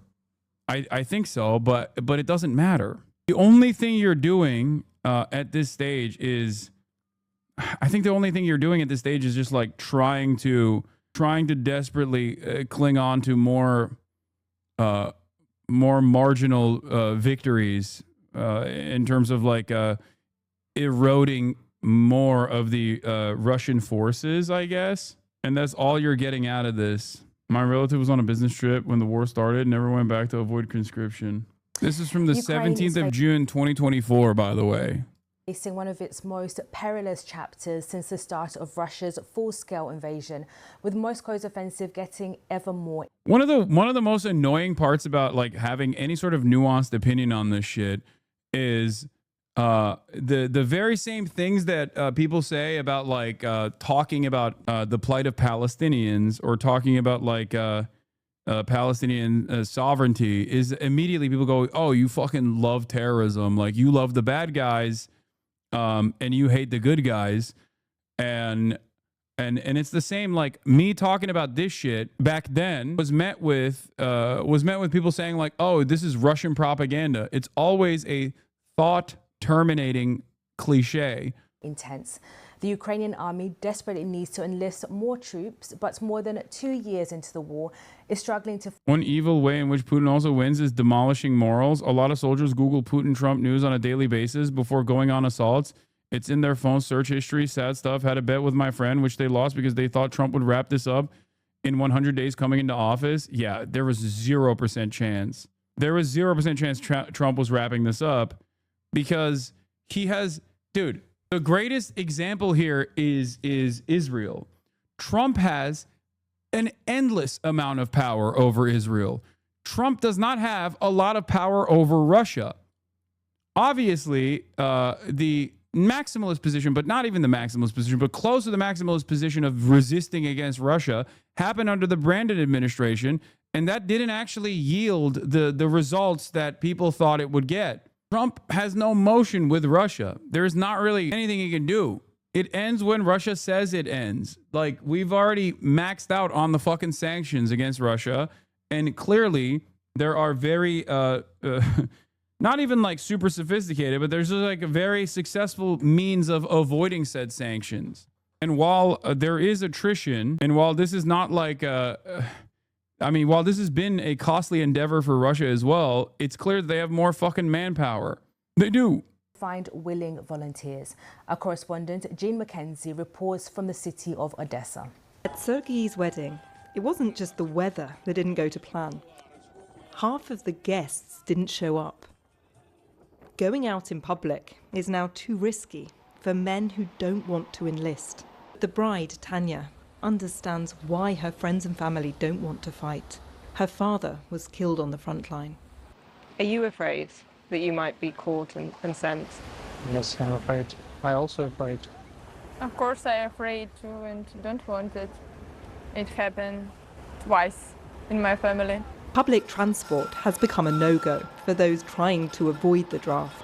Conscription officers have a fearsome reputation for dragging people off buses and taking them to conscription centres.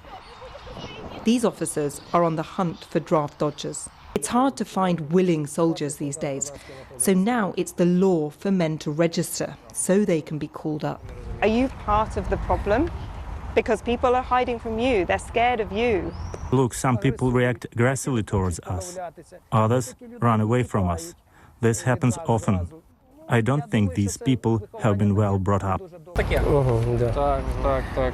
These guys are having a pretty difficult time finding people who are eligible to serve, and they do accept that some people are hiding from them, but they are urging men to come forward because they say everybody has to play their part in defending this country.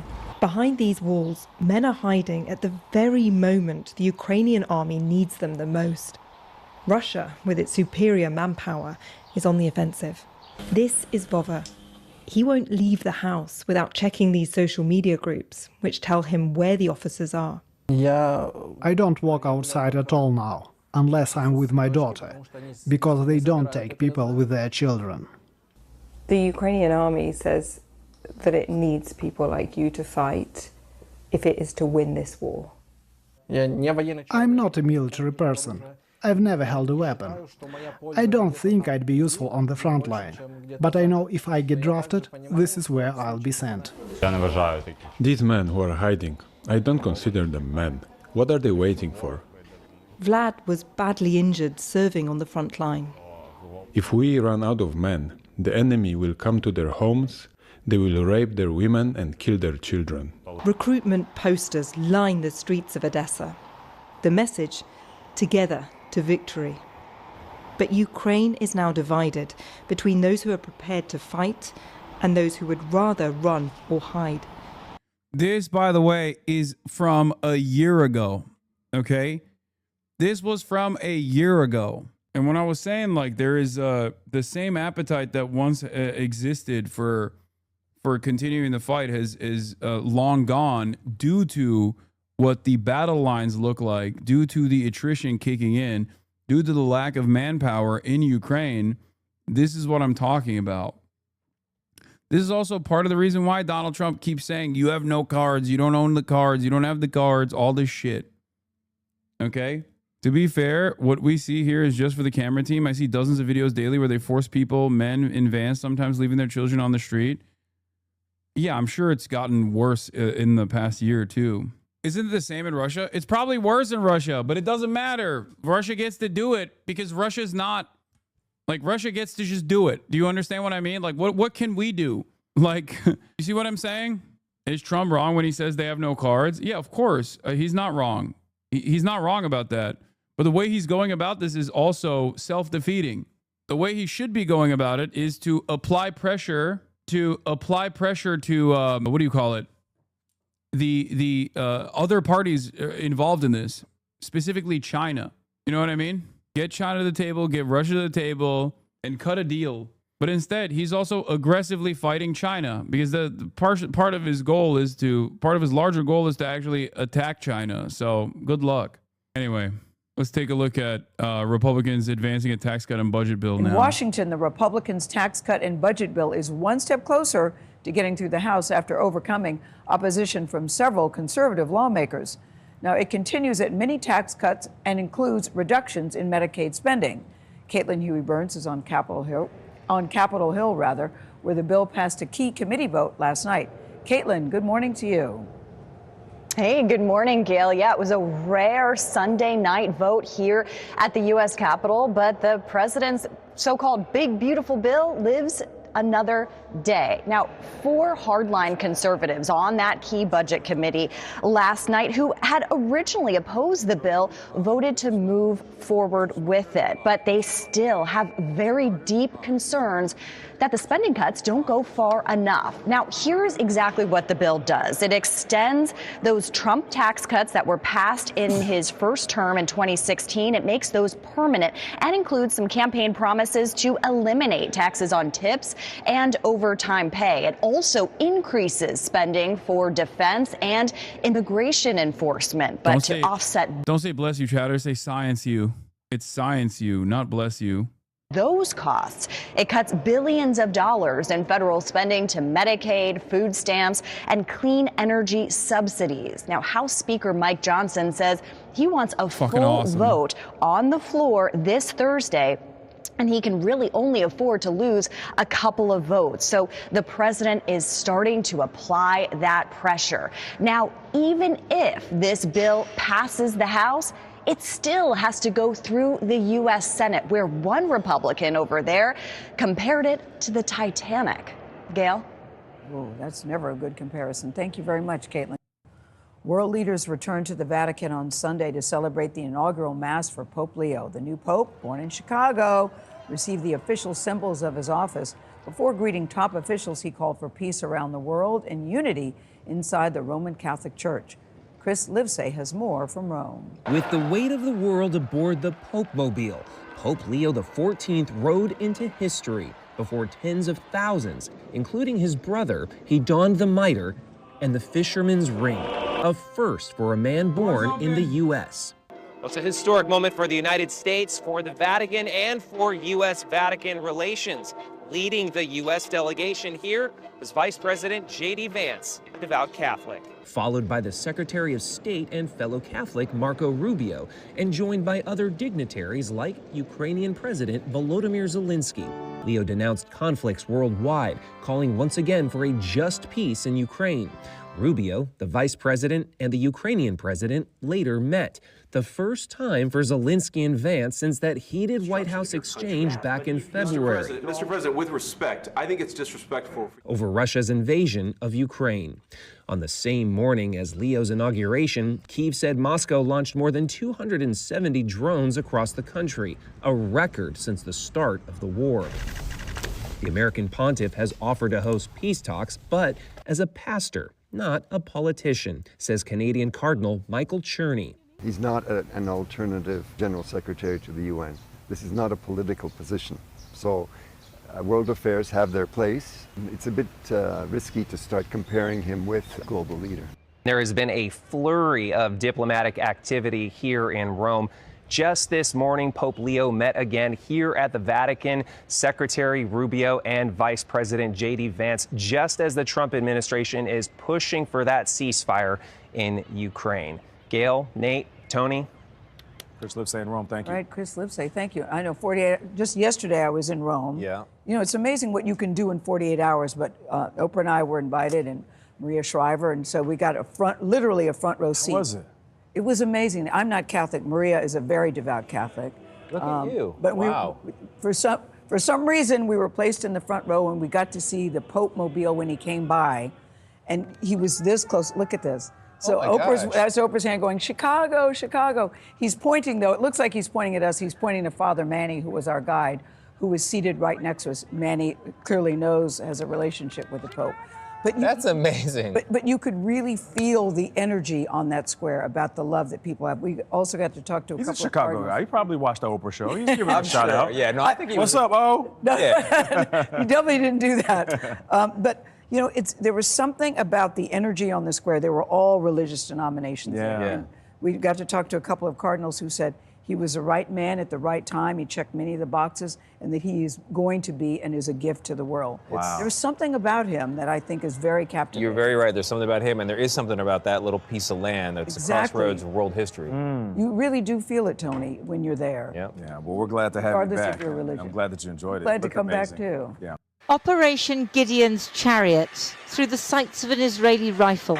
From their tanks, the soldiers see a landscape of rubble. From the Pope to Israel is a little bit of a whiplash, but you know, even the new Pope thinks what America's doing in Israel is totally fucked up. Of course, that doesn't mean that anyone is going to listen and change course here. Breaking, out of 5 trucks that entered Gaza today, 2 were loaded with shrouds. White bag labels shrouds in blue. This isn't food, it's preparation for mass death. Gaza isn't being fed, it's being buried. Ay, ay, ay. Israel created, hiding what they see as terrorists who must be eliminated. Operation Gideon's Chariots, from a tented camp that the Israelis told Gazans would be safe. But nowhere's safe in Gaza, especially now the new ground offensive has started. Today, the Israeli government told the residents of Khan Yunis to evacuate the town again, to allow a free fire zone, such a familiar, terrible sight. The trucks and carts, the families with a few possessions and less hope. But not everything is always as it seems.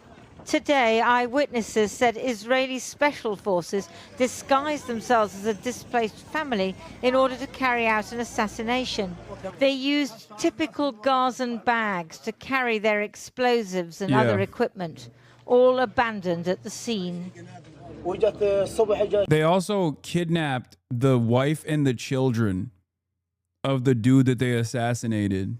Yeah, it's insane. In the morning, one of the guys in the neighborhood went up and asked them, "What are you doing?" They went inside the house, killed the man, and took away the woman and girl. The target was Ahmed Sarhan, a commander of a militia allied with Hamas. We heard the sound of saws cutting through the metal, and there were quadcopters outside the window that would kill anyone they saw. Israel says the aim of its new offensive is to force Hamas to surrender the remaining 58 hostages, only 20 of whom are believed to be still alive, and to take total control of Gaza. The Israeli Prime Minister was in a Tel Aviv courtroom this morning for his continuing corruption trial. He's decided that after more than 2 months of receiving no aid, the people of Gaza should be allowed just a little. From the beginning of the war, we said that in order to complete the victory, defeat Hamas and free all our hostages, two tasks that are intertwined, there is one necessary condition. We must not reach a state of starvation. Both from a practical and a political point of view, we simply won't get support. We won't be able to complete the mission of victory. So, not because it's against international law to starve civilians, not because it's inhumane, but because Israel needs US support, and the Trump administration has reportedly said that letting Gazan children die of starvation is unacceptable. Today, the first aid trucks were on the move. Israel plans to prevent the UN and other international humanitarian agencies from distributing aid. Instead, creating a new US-Israeli organization. They're literally bringing in marginal aid, and the marginal aid that they're bringing in is not even enough aid, and it's not even real aid. Like they I think brought in 9 trucks when the number of trucks that they should be pushing through is more than 60. They sent in 9 aid trucks. It's horrifying. To ensure that food and medicines will not only be lifesavers, but also instruments of control. Lindsay Hilson there. Well, earlier I was joined by Dr. Victoria Rose, who's a British plastic surgeon currently working at the Nasser Hospital in Gaza. She began by telling me that today's delivery of food aid by 9 trucks was nothing like enough. Population. Israel allowed less than 0.84% of the bare minimum Gaza needs on a normal day to survive, let alone after 78 days of total starvation and 590 days of genocide. This is not aid. It's a PR stunt to allow Western leaders to pretend problems solved while the annihilation continues. 5 humanitarian aid trucks enter the Gaza Strip after inspection. And apparently there's not even like real aid in the trucks that they're allowing in. Just to put into perspective, before the war, 500 trucks a day were needed to sustain Gaza. Today, Kojat agreed to let in 9 trucks. There are 9,000 trucks waiting outside the various crossings, not allowed to enter. Whether or not this GHF will happen, Gaza Humanitarian Foundation, and I'm very skeptical. This whole thing is a cover for the annihilation of whatever's left of Khan Yunis and its surroundings. I know, 5 were allowed in. There are thousands waiting to be let in for months. It is exactly like Putin saying he wants a ceasefire with Trump and Ukraine. Yes. Except the difference here is Trump doesn't have any way of stopping Vladimir Putin, whereas Trump has every way to stop Benjamin Netanyahu. Trump, if tomorrow he got hit with like a humanity laser beam and became an empathetic person, could make one phone call and stop this. Do you understand? This is something that's very important to recognize, something that I repeat all the time. The reason why I repeat this all the time is so that people don't actually misunderstand the American government's involvement. Can he? Honest question. Yes. Yes. 1,000,000%. Yes. Just like Biden had the opportunity to put an end to this with one phone call, Trump also has an opportunity to put an end to this with one phone call. Israel would not be able to conduct this Holocaust without our steady munitions flowing into Israel. There is no world in which Israel gets to do any of this without American funds, without American weapons, and without American cover. Ironically, like we joke about him going, Vladimir, stop, which is bullshit. If he were to literally say, Benjamin, stop, he would have to stop. The reason why they're doing this like bullshit aid, the reason why they're doing this bare minimum bullshit aid is not because they want to entertain America and America's interests. It's to basically create PR around the issue so that, you know, they can silence the public opposition in the Western world. Meanwhile, the Yemeni armed forces have just announced the implementation of a naval blockade against the Haifa port, warning all shipping companies going there to turn around. Can you talk about the precedent for this, where the U.S. did something similar? Yes. The United States, under Joe Biden, actually stopped Israel from continuing in 2021. Israel bombed the Associated Press building in the Gaza Strip. In 2021, Joe Biden called Benjamin Netanyahu, and all it took was one phone call. The United States is also under Reagan stopped Israel from continuing to pummel. I think it was, at that point, it was Lebanon. Yes, one phone call. Ronald Reagan literally said, what you're doing is the Holocaust. What you're doing is a Holocaust. And by the way, this is not just my assessment. Look no further than Bezalel Smotrich, who has openly admitted this reality. Okay? There's a video that I want to show you. Not just the statements, not just the written statements of Bezalel Smotrich, but a straight up video. Okay? Here it is.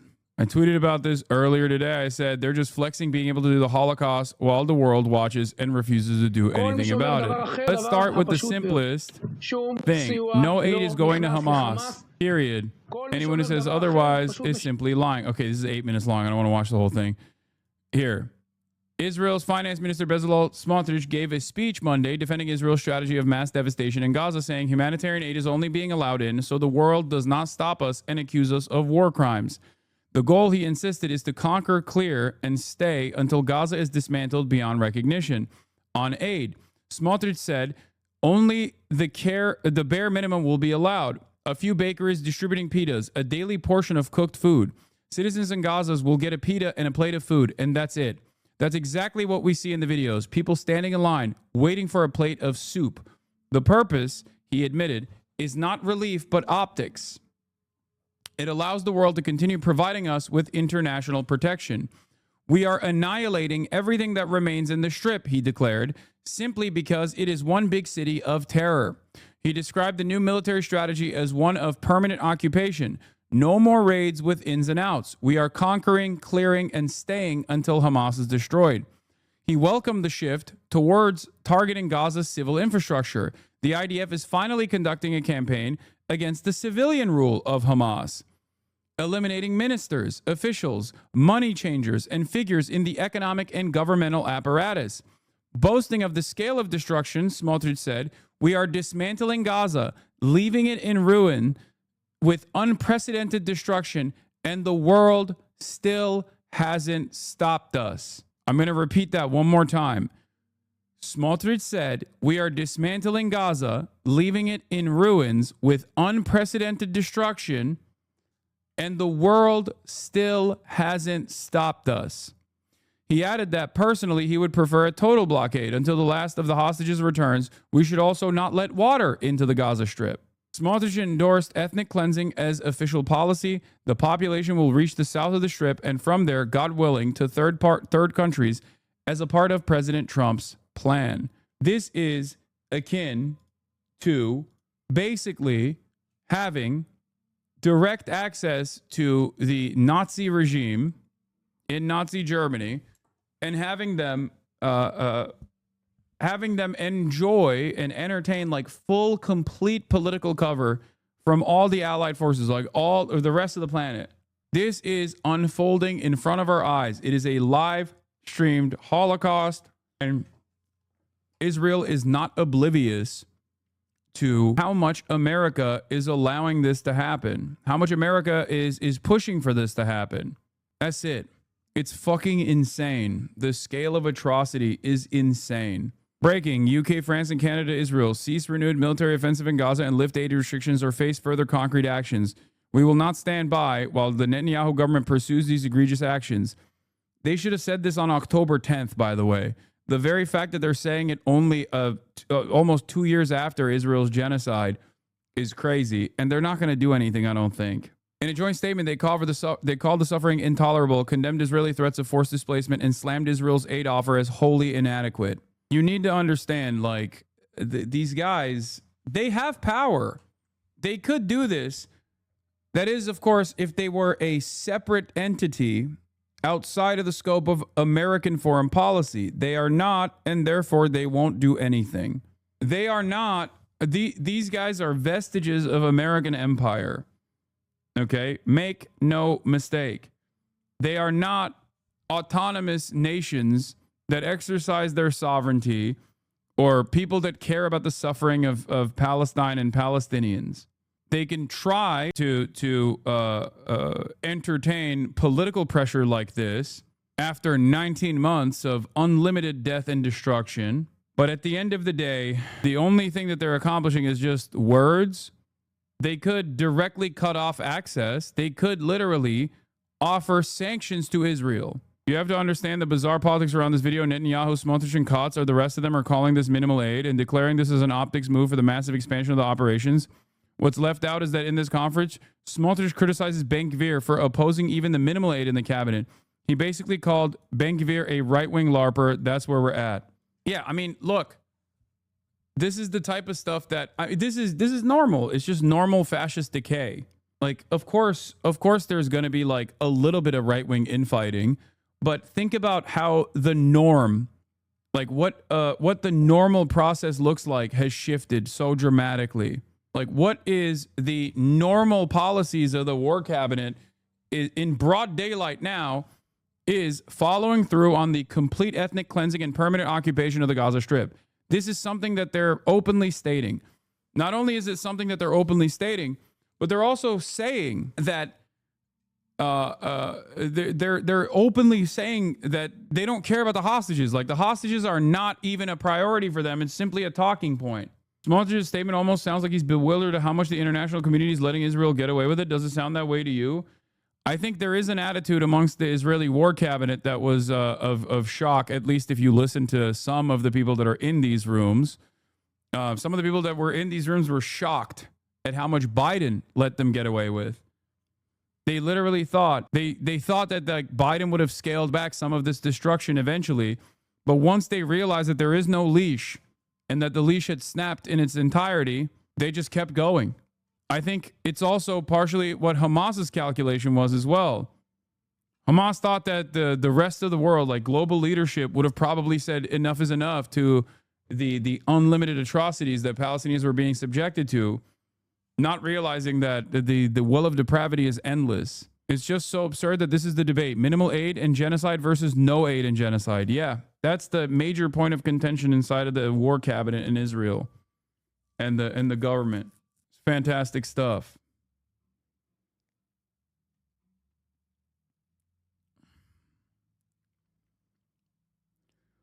It is really fucking insane. It's just like, I mean, this is how you come to the recognition of how Nazi Germany took place, though.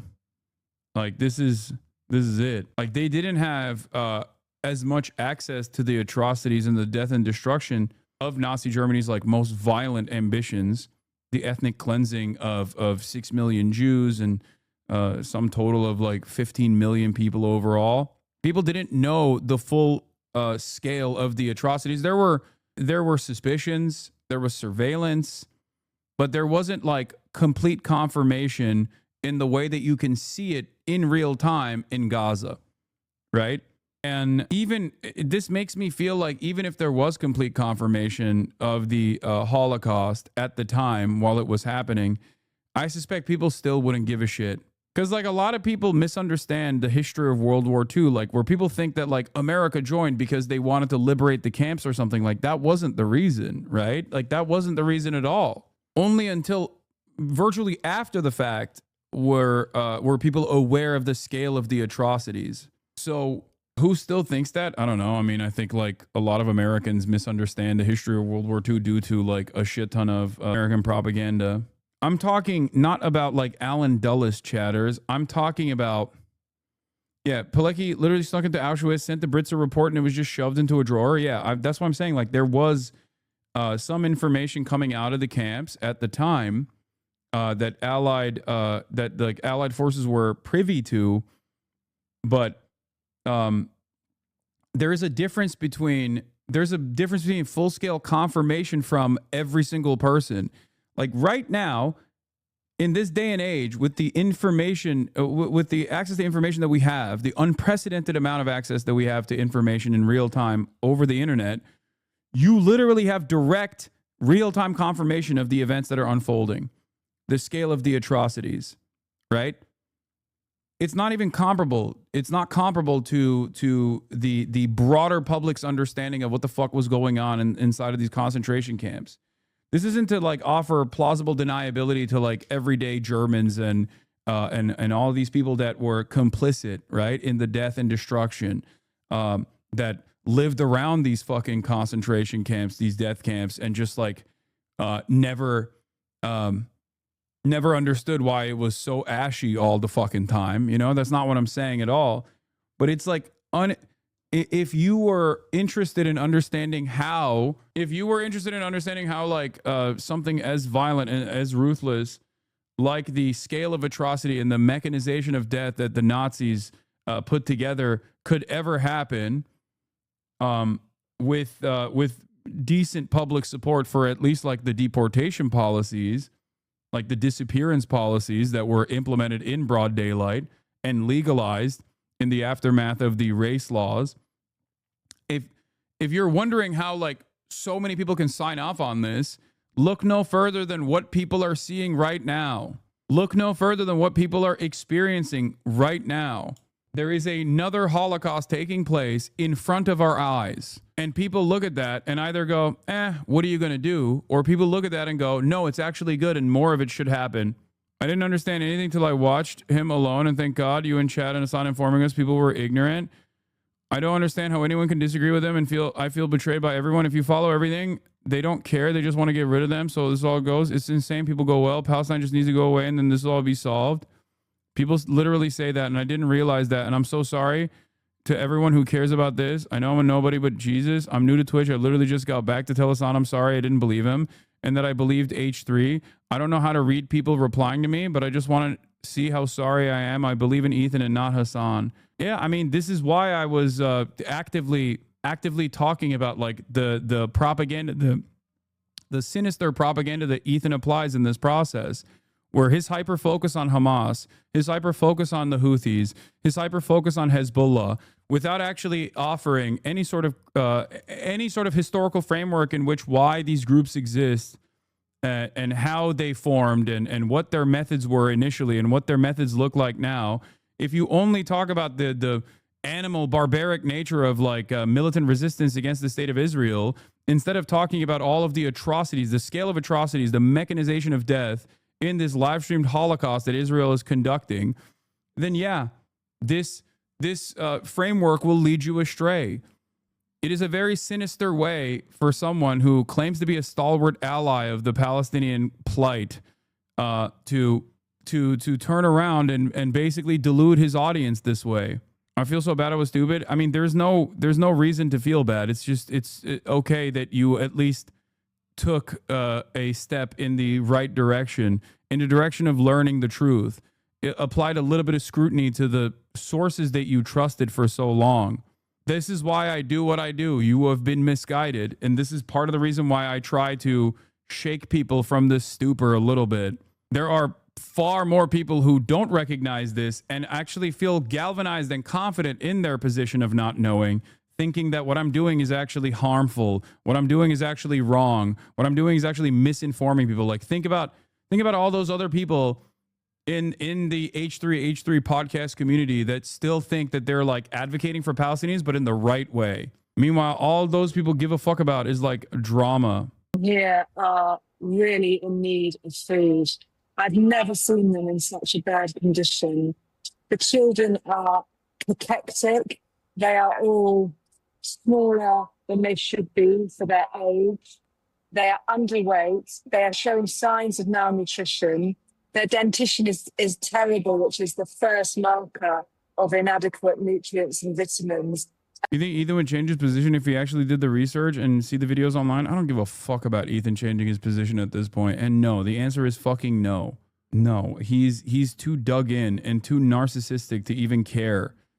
Obviously, when you match up the scale of atrocities with what his hyper focus has been for the past 19 months, you come to a very scary conclusion that this person that you're watching for goofs and gaffes is truly a repulsive monster. Okay? That's it.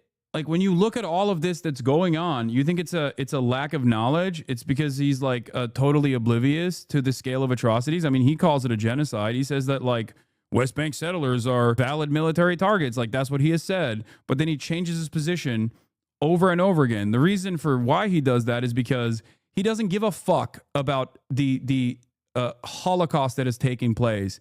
He cares about getting everyone to shut the fuck up and shut the fuck up about Israel and the feelings of Israelis and the feelings of Ethan Klein, a Jewish American living in the lap of luxury in Bel Air. That is the number one point of contention here. Like, that's what you should care about. Me. My own personal feelings here.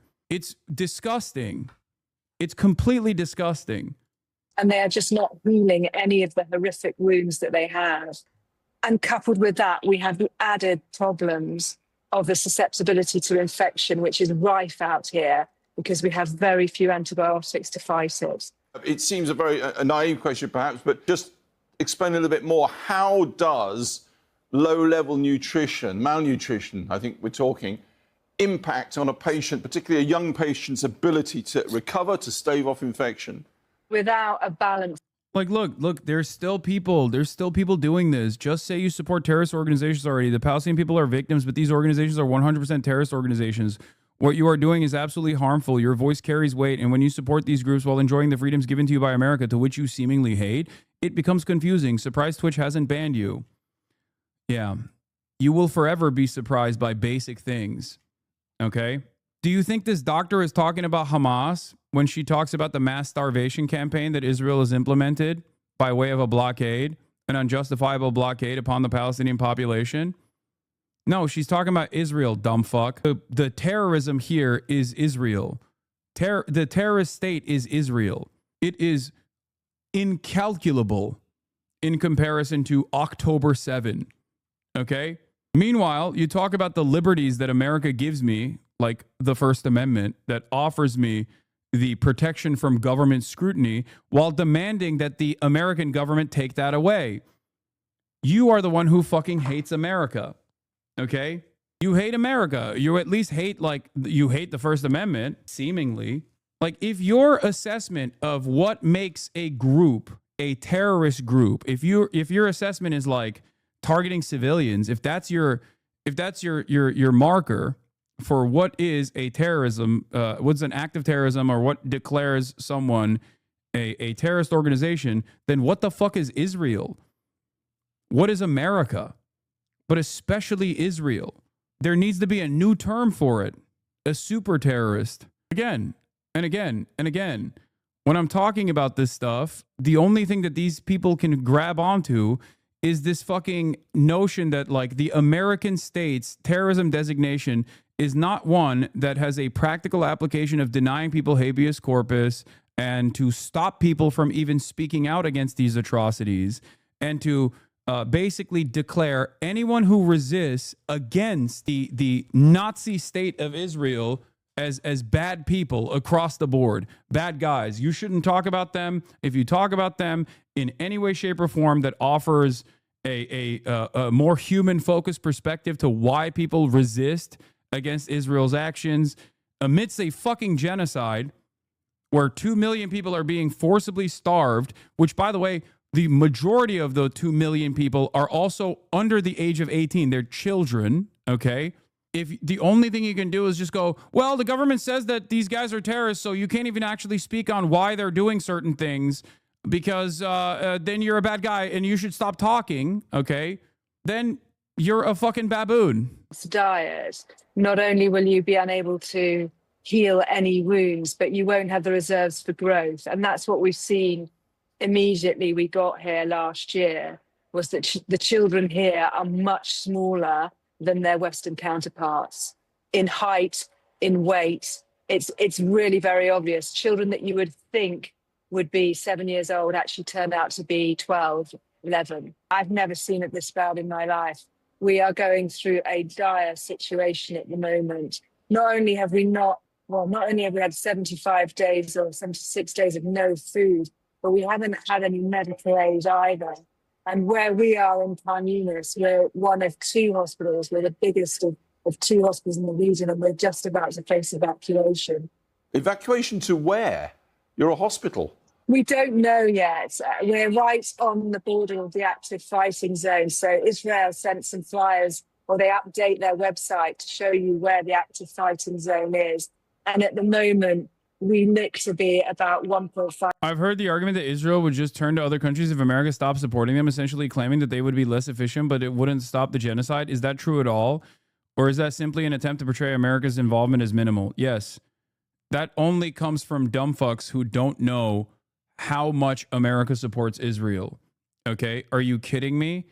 If the United States of America said tomorrow, hey, you're done, and Israel refused to cooperate, there are many tools in America's tool belt to destroy Israel's ambitions here. Okay? First and foremost, without America's munitions or without America's central command in the region, Israel is not able to defend itself. Okay? So even if there was a denial of weapons transfers into Israel, that would already put a immediate logistical hurdle in their genocidal ambitions. That's number one. And let's say Israel tries to still continue doing this by rerouting the metric ton of munitions that they're getting from America from, like, let's say Russia or China, which is less likely to begin with, given that Russia already has its own permanent occupation of Ukraine to worry about. But let's say Israel is getting weapons from Russia tomorrow. America would then turn around and say, we're putting sanctions on Israel for continuing this genocide.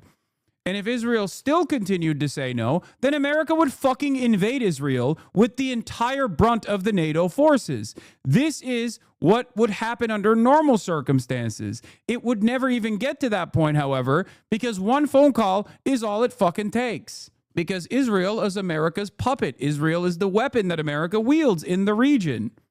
That's it. Oh, you like NATO now? No, the reason why I don't like NATO is because NATO is obviously a dishonest fucking grouping that is an extortion racket, a protection racket created by the United States of America. Because if NATO was actually the true police of the world, they would have fucking invaded Tel Aviv by now. What the fuck are you talking about? NATO forces bombed Serbia for much less than what Israel has done over the course of the past 19 months. Don't you think that's odd? That's on fucking European soil, as a matter of fact. How the fuck did that happen? They were killing Muslims too. They were ethnically cleansing Muslims. Meanwhile, what are the coalition forces busy with? They're busy with the only country in the region that is actively trying to issue penalties to Israel for its fucking 19-month-long genocide and starvation campaign. That's right, it's Yemen. Yemen is the country that they're fucking bombing.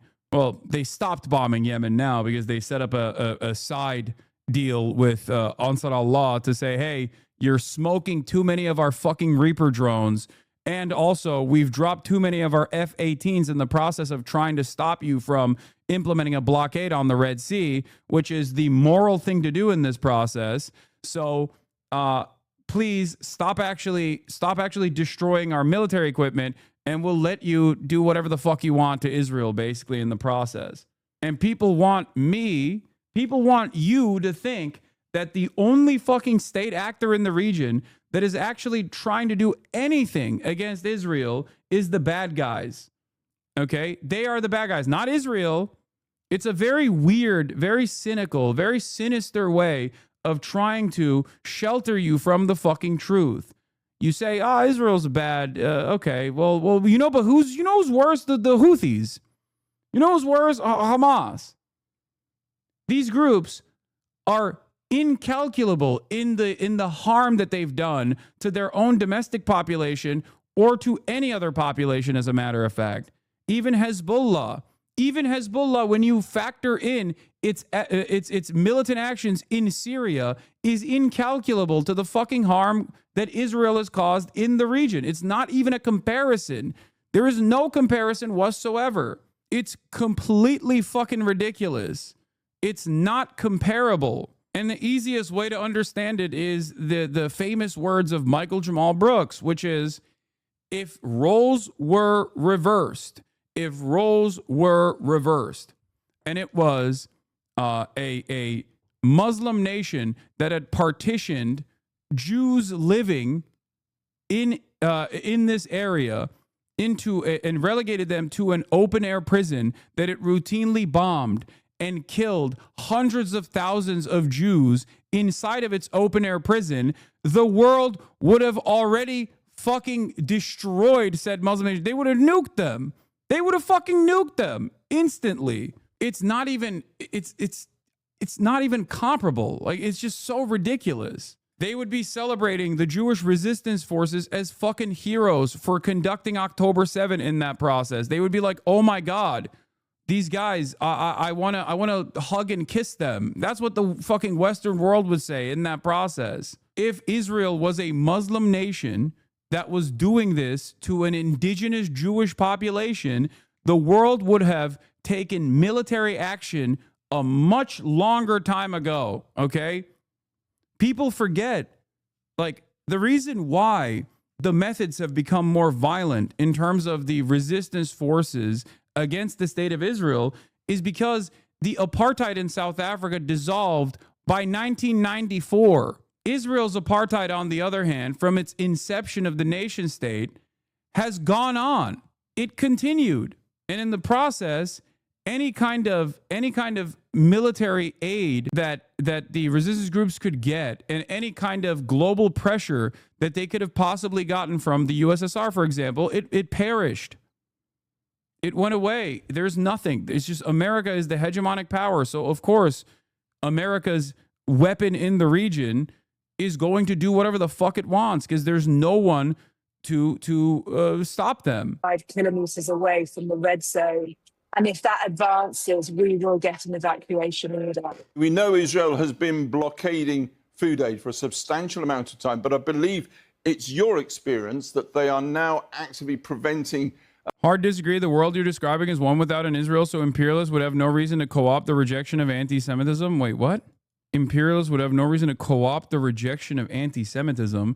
You think Israel is holding the world from leaning into their anti-Semitic tendencies? Like, what are you, fucking stupid? What the hell are you talking about?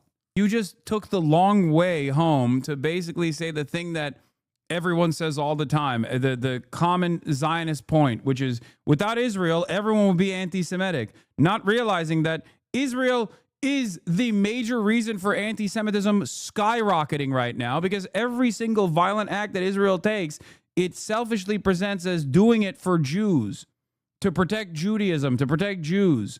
It's so fucking crazy. Wake up. It's so dumb. It's so dumb to just like constantly say like, no, you don't understand. After all of this, like without Israel, anti-Semitism was skyrocketing. Okay, well, is anti-Semitism skyrocketing right now? Israel exists and anti-Semitism is fucking skyrocketing, right? Is it not? Perhaps those two things are actually related, but not in the way that you think. Medical personnel, such as yourself and your colleagues, from coming and getting back into Gaza? There's been a reduction in the number of emergency medical personnel that are allowed in since the ceasefire. You always say that the oppressed don't turn around and become the oppressor. I'm wondering why this is an example of the oppressed doing that. Am I missing a piece? Yes, the piece you're missing is that Israel didn't turn around and do this to the fucking Germans, okay? Israel was not crafted out of the existing German nation state with all of the concentration camp survivors, with all the Holocaust survivors going into Germany and then deciding to do the reverse Holocaust to Germans. They went, even before the Holocaust, there was a ambition by the British government to create a settler colony. That's the inception of Israel as a nation state, and it started before the Holocaust. And the aftermath of the Holocaust, all of the displaced victims of the Holocaust were sent to Israel, and the death and destruction that befall the Palestinian population was not done as revenge for the Holocaust. The Palestinians didn't do the Holocaust. So no, that is not a great example of the oppressor turning, the oppressed turning around and doing righteous vindication and righteous violence or righteous vengeance against those who oppress them.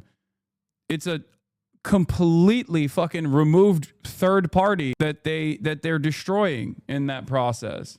So initially, when the first ceasefire was announced, the WHO and the United Nations announced that it would double the number of aid workers getting in. It has 2 convoys a week, one on a Tuesday and one on a Thursday. And from that point on, Israel have denied 50% of all aid workers entry. They're attacking hospitals, they insist, because they are being used in some way by Hamas. Have you ever yourself seen any evidence of that? There's no indication of any organized resistance in the hospital. So unless they are, undercover and we have no idea who they are, we haven't seen them. What do you, as a trauma surgeon, as a reconstructive surgeon, right now, tonight, desperately need? I need aid. I need medical aid and we need food into Gaza. This is the worst situation it's ever been. We are losing children left, right and centre from avoidable deaths. I lost a 4-year-old 2 nights ago from an overwhelming sepsis that in the UK would not have happened because I would have had the facilities to run basic tests. I don't have any of that. Our blood bank is absolutely destroyed. These are all things that could be treated. We need the aid. It's a humanitarian issue and we need to give these people food and medical aid. Victoria, thanks very much indeed for your time. Appreciate it. Thank you. Did he jump before being pushed? Gary Lineker. Yeah. Gary Lineker releases a statement. They're kicking him out of the BBC. He had an oopsie moment. Less vocal in public than online. Sharing an anti-Semitic trope on Instagram caused his premature BBC departure. And that was the platform to announce it. What did he say? What was the anti-Semitic trope? What was it? I think the real... I suspect that the real reason wasn't Gary Lineker the one who said like Israel was wasn't Gary Lineker the one that said like Israel is the fucking covering the Gary Lineker on Gaza is the worst thing I've seen in my lifetime. Constant images day in day out of children losing their lives, but the minute you raise your voice against it, you get accused of being a supporter of Hamas. What are the video twists, bro? He posted something about Zionism with a picture of a rat in it. He reposted a video. There was a rat in it, which he didn't know was a trope. Oh, brother, suck my fucking dick, dude. Oh my God. He posted a video explaining Zionism and it apparently had a rat as an illustration. Show me the fucking video. I want to see the actual video. Gary Lineker was forced out of the BBC because he opposed Israel's genocide, not because anyone actually believes he's anti-Semitic in the slightest. I know it, you know it, and what's more, the people who drove him out know it. Okay, what was the actual... I need to see the original video. He didn't post the rat. He reposted a Palestinian human rights lawyer talking about Zionism and he didn't see the rat. I don't care about the rat. Claim that it's there. Oh, this is what he posted? Zionism explained in less than 2 minutes? That's why? This is what the fuck... Oh my God. Suck my fucking dick, dude. God damn it. This is it. This is it. This is it. This is literally it. This is what's causing anti-Semitism to explode, okay? And then they make concessions on land that doesn't actually belong. I am not spending a single fucking second taking this statement seriously. Ridiculous. Take the land, claim that it's theirs, and then they make concessions on land that doesn't actually belong to them. You're so cooked, dude. They're going to fuck us all over, man. Oh. Zionist movement and Zionism on the ground is the idea of creating not only a Jewish state, but at the expense of the indigenous Palestinian population. What Zionism is the idea of privileging and giving exclusive rights to one group of people at the expense of another group of people. This isn't liberal. This isn't relating to equality. There isn't a single Zionist who's able to say that they actually believe that Palestinians have the exact same rights as Israelis who are living in that country. I think it blows my mind. I think it blows my mind that it took this long for him to even like for the BBC to find anything that they could grab onto that where they could make like a I guess like somewhat of a convincing argument for themselves and others who are not really paying attention to this stuff at all that like he must have been dealt with. Okay. Yeah. Gary Lineker was forced to leave his lifelong career because he shared a post about Zionism containing a rat emoji, but Israel and its propagandists are allowed to use anti-Semitic tropes on a daily basis on primetime TV. Eretz Nehederet, Israel's most popular comedy shot, depicted Sinwar as a rat. I don't care. I don't care about this at all. I'm not even going to fucking sit around and be like, hey, man, you really have to be careful. You should be careful regardless, but this is such a fucking stretch. This is such a goddamn stretch, dude. Fucking suck my dick. I think it was Mohammed Al-Kurd that said something that's really interesting that I agree with. Like, it's fucking ridiculous that the idea that these guys are just like hyper focusing on anything they can in the Western world to like silence any sort of opposition to Israel is so crazy, because what Israel is doing is far worse. Okay. The thing that people are yelling about is far more consequential and is far worse. The human toll. It's so fucking disingenuous. What's the trouble about rats? It's the fucking Nazis would depict Jews as rats and as parasites and shit like that.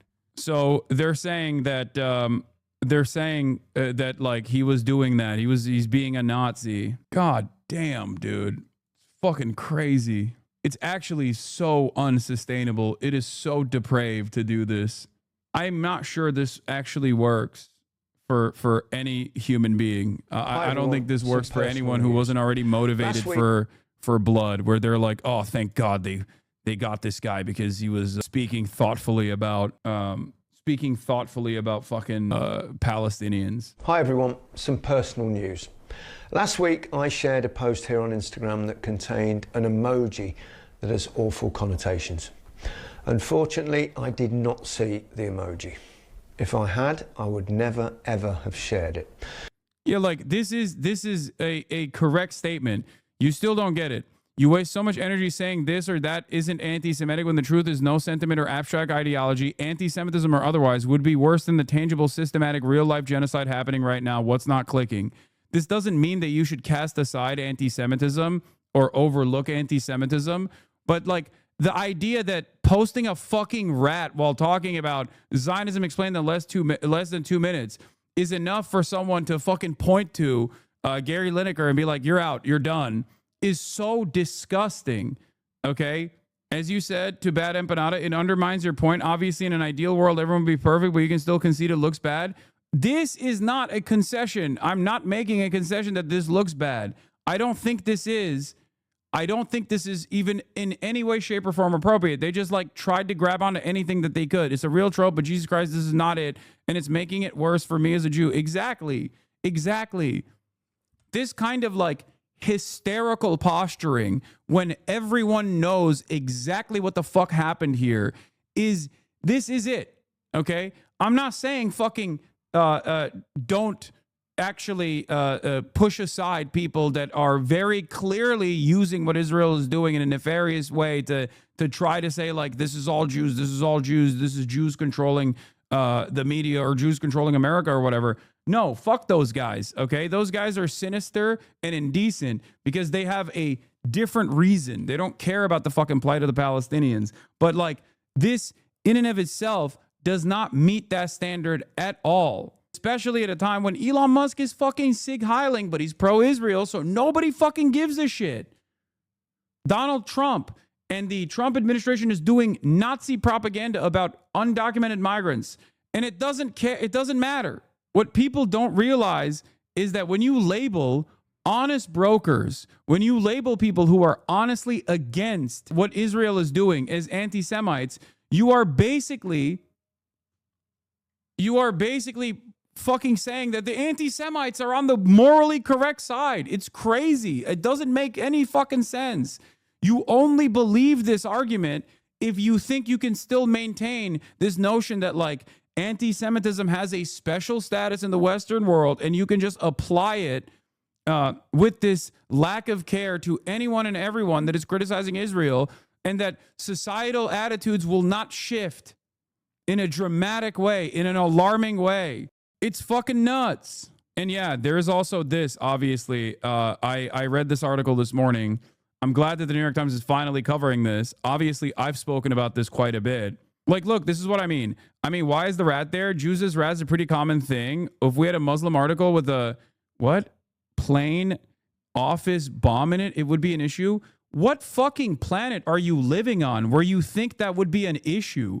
Dude, please wake up and live on the planet that we are on right now. There is a fucking Holocaust of primarily Muslim children that is taking place in front of our fucking eyes. And virtually everyone who speaks out against it is branded a fucking enemy of the state. And you think Islamophobia would actually be treated with the same severity as what people are claiming is anti-Semitic? Are you fucking insane? Are you out of your mind? What are you doing? Wake up. No, not saying that. Jesus fucking Christ. Dude. If someone in this day and age is anti-Semitic, okay? You and I both live in the real world. You clearly care a lot about anti-Semitism, okay?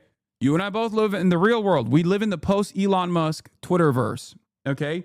If someone actually cares, or if someone actually wants to be anti-Semitic, do you think that it would finally come out when he reposted a video where there's a fucking rat? Do you think that's how you would finally find when someone is like actually anti-Semitic? Do you think you would have to desperately grab onto like me having a fucking bleach sword? You know what I mean? Like, it's silly. It's fucking idiotic. If someone is anti-Semitic, they'll say it with their fucking chest, as many people do right now with no punishments whatsoever. My point is, why the fuck would Gary hide his secret anti-Semitic tendencies for as long as he did, only to accidentally, reveal that by reposting a video that had a fucking rat on it? Get the fuck out of here. People have literally dropped the masks completely. They post fucking photos all the time of like, look at all these Jews in positions of power. What do you think is going on here? And this is the fundamental problem with Zionism. The fact that we're trying to make a distinction between what happened in 48 and what happened in 67 is a false distinction to be making. Zionism, as its fundamental core, is the idea of privileging one group of people over another. And the way that they created a Zionist state in the first place was to expel millions, hundreds of thousands, now millions of Palestinian refugees, including my family. And the way that you create a bigger Zionist state is to do the exact same process. I think that it's important to keep in mind that between the period of 1948 and 1967, which people are sort of... Rad lib take, Hasanabi, no lie. What? What do you mean? What's the rad lib take? Guys, I'm being so for real when I say this. If you think this BBC guy was genuinely fucking a secret anti-Semite and this is how they got him, you are out of your fucking mind, okay? I'll take it one step further. If he was a secret anti-Semite and this is the most offensive form of anti-Semitism that he engaged in, while simultaneously most of his output is primarily around like trying to protect trans people or fucking criticizing the British government for trying to expel migrants, or obviously all the statements that he's made on Gaza, then fucking who cares? Like, literally, who the fuck cares? Straight up. Are you kidding me? People's priorities are so fucking out of whack. It blows my mind. Like, this is it? This is the major point of contention here?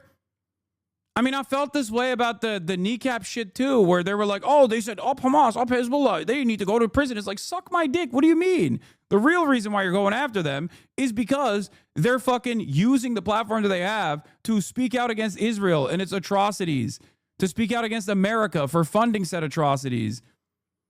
You want to fucking worry about an emoji and a fucking Instagram story repost? Suck my dick. It's what you choose to prioritize that matters in this process, okay?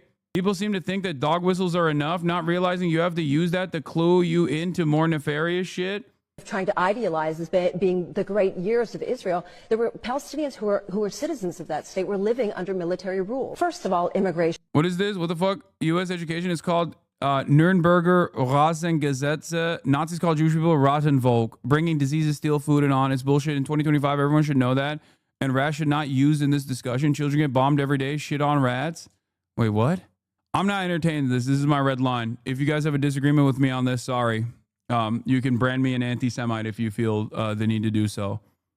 This is my other I know all of that, for the record. I know all the things that you just brought forward. I'm aware. And while I'm still aware of all of those things, this is not the real reason why he got fucking fired. Okay? Issues. My family hails from a town that is in the Galilee, and they were ethnically cleansed from their homes in 1948, have never been allowed to return back, even though they themselves are citizens of the state of Israel. It's crazy. Were considered present absentees. No. This is exactly what Brad Empanado was talking about last night. Yeah, except he should have known better that I don't actually entertain this kind of shit. I don't. Just like I don't entertain the fucking from the river to the sea, Palestine will be free is actually a dog whistle for terrorism. That might be seen as a dog whistle for ethnically cleansing Jews for some people, for some parties in the West, but that is a red line.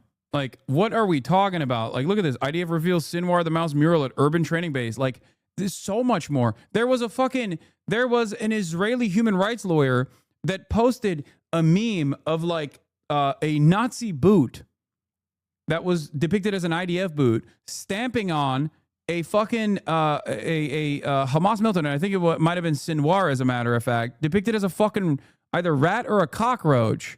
Like, what are we talking about? Oh my God, I can't believe the dehumanizing, the dehumanization is setting in. Oh my God, like that's crazy. Yeah, Palestinians as cockroaches cartoon should prompt boycott of anti-Semitism conference. Arsen Ostrowski, who is a fucking human rights lawyer, this is what he posted. Are we being for real right now? Are you fucking insane? Like, the very fact that this is the only thing they could point to with Gary Lineker, the very fact that this is the only thing they could point to with Gary Lineker being potentially anti-Semitic implies that he is not anti-Semitic. Okay? What the fuck are you talking about? I cannot believe you just spent the last 15 minutes telling a chatter a journalist career of 40 years shouldn't be fired for a repost with an emoji in it. A repost with an emoji in it, especially when that's not the real reason why he got fucking fired. The real reason why he got fired is because of his criticisms of Israel. And this is the only thing they could fucking point to. And if this is the only thing they could fucking point to when someone is criticizing Israel with regular frequency, that means they're not fucking anti-Semitic. Suck my dick. BBC Online Middle East editor Rafi Berg has a framed letter from Netanyahu on his wall. He has fanboyed over Bibi on Twitter. His own staff have accused him of whitewashing Israeli war crimes. How can he possibly be allowed to continue in this extraordinarily influential role? First time I've been on a prime minister's bookshelf. I know I've got one of Israel Prime Minister Netanyahu's books on mine, but wow. BBC journalists who spoke to Dropsite News believe the imbalance is structural and has been enforced by top brass for many years. All of them requested anonymity for fear of professional retribution. The journalists also overwhelmingly point to the role of one person in particular, Rafi Berg, BBC News Online's Middle East editor. Berg sets the tone for the BBC's digital output on Israel and Palestine, they say. They also allege that internal complaints about how the BBC covers Gaza has been repeatedly brushed aside. This guy's entire job is to water down everything that's too critical of Israel, one former BBC journalist said. This type of shit, for the record, if you are Jewish, living in the Western world, if you're like a Jewish American, you know, like a British Jew, okay? This type of shit is unironically 1,000,000% creating actual fucking anti-Semites. When you lean into the tropes, okay, what is the average person supposed to think when they see this? It undermines every fucking thing that I try to do here. It undermines it in its entirety. You come across like a hysterical psychopath if you defend this type of shit. It's completely and utterly ridiculous. Holy fuck. It's not the worst thing. Shouldn't be the only bar to clear for professional journalists. I think his firing was bullshit, but if we want to reach the masses, we got to be careful. The masses can suck my cock. I don't think you understand what I'm saying, okay? I don't think you understand the words that are coming out of my mouth, okay? If you shut off people like Gary Lineker or people like myself for things that you perceive as anti-Semitic, the only people that will be speaking on Israel will be the fucking neo-Nazis, okay? And I think a lot of people don't understand how much more play anti-Semitism gets you in the broader public, okay? If someone were to try to craft an argument about Israel, an argument that actually shelters Western nations from the crimes of the Holocaust that Israel is committing right now. How do you do that argument? You do that by saying Israel is doing this and it's manipulating our beautiful Christian politicians here in the Western world. And they're doing this at the behest of the international Jewry. And that is the fucking argument that Candace Owens is making. That is the argument that Dan Bilzerian is making. And that is increasingly becoming the only argument that is the only game in town. Part of the reason why that's the only argument that's the only game in town is because guys like Gary Lineker are getting fucking fired for this, which one feeds in to the Jews-controlled media narratives, and two, it directly fucking eliminates people who are not anti-Semites themselves but are anti-Israel from having space in public discourse. There will come a day when all of the people that are celebrating people like Gary Lineker getting fired or people like me getting deplatformed will be begging for voices like mine. Okay? It's fucking ridiculous. They did this with Jeremy Corbyn too. They did this with Mark Lamont Hill. These are not anti-Semitic people. He also called you gay on a separate chat. What? The guy I'm referring to called me gay on a separate chat? Okay, but you understand, if you don't think he's anti-Semitic, then why the fuck are you hyper-focusing on him reposting an Instagram story talking about Zionism, and then there's a fucking rat emoji associated with it, and you're like, well, you know, he needs to be more careful. Swedish left parliamentary member being ousted for retweeting a post debunking an anti-Semitic theory. I think we should reverse the hands. Israel is nothing but a colonial tool for the U.S. and its interests in the Middle East. This is what the person got fucking kicked out for. It's like Ethan using me talking about Hassan Nasrallah arguing against anti-Semitism amongst Arabs who think that like Israel controls America when the roles are actually reversed, and then clipping that out of context to be like, look at him. Look at both Hassans on screen. They're both anti-Semitic. This isn't anti-Semitism. It's combating anti-Semitism. It's actually combating an anti-Semitic trope. What the fuck? I think a lot of people are completely fucking lost. And it's actually Bazan that posted it too. Holy shit. It's reposting Bazan, a person that is literally in Gaza, right? This is the same Bazan, no? A journalist that's literally in Gaza criticizing a post from Mohammed Hadid, Gigi and Bella Hadid's father, for playing into anti-Semitic tropes. And the person who reposted it, the person who retweeted it, is being fucking is being ousted. That's crazy.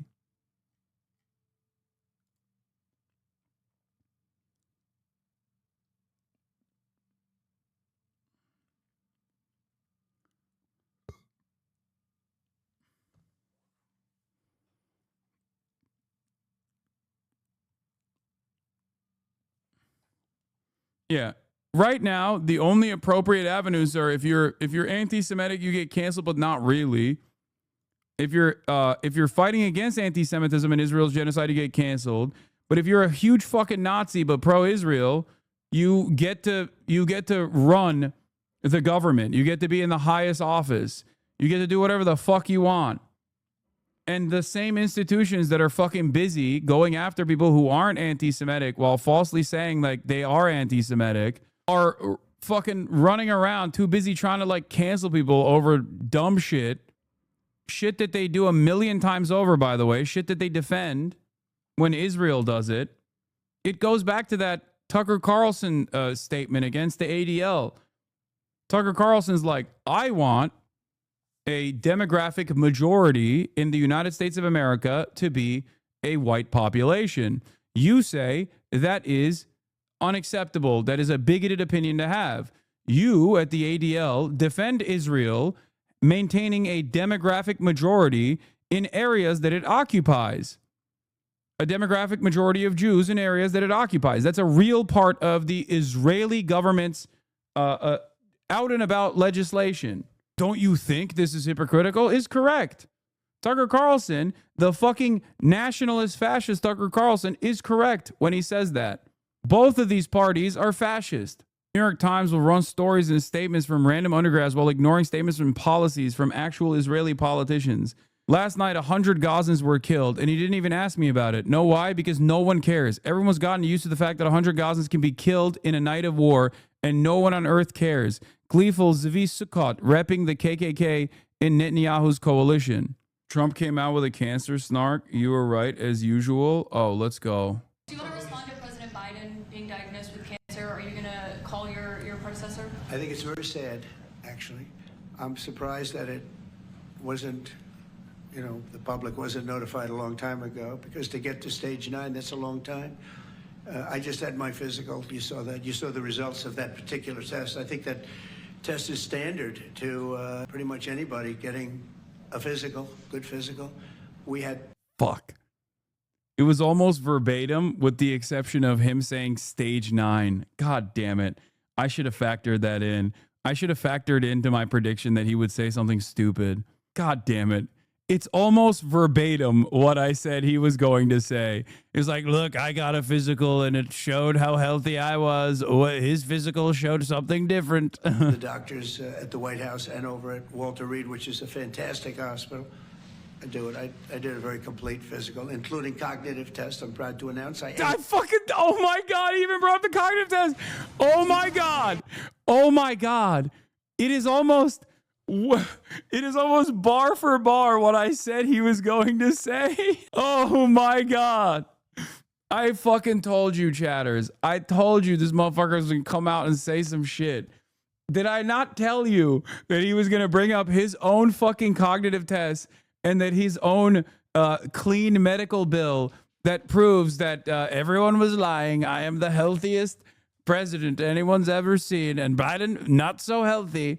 Not so healthy. Nobody knows how unhealthy Biden truly was because they hid it. The lying Democrats hid the truth.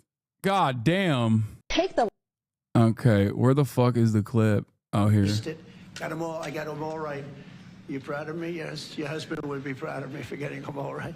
It's a little risk. If I didn't get them all right, these people would be after me. It would be not a good situation. But I think, frankly, anybody running for president should take a cognitive test. They say it's Oh, fuck. I told you he was the first statement that he released wasn't him. Okay? I told you the first statement he released wasn't him. It was that he was going to come back on camera at a press briefing almost exactly as I told you it was going to happen. That he was going to come back on camera and in a press briefing say some snarky shit about his own cognitive capabilities and his own clean bill of health and how awesome he is. Big to do from previous.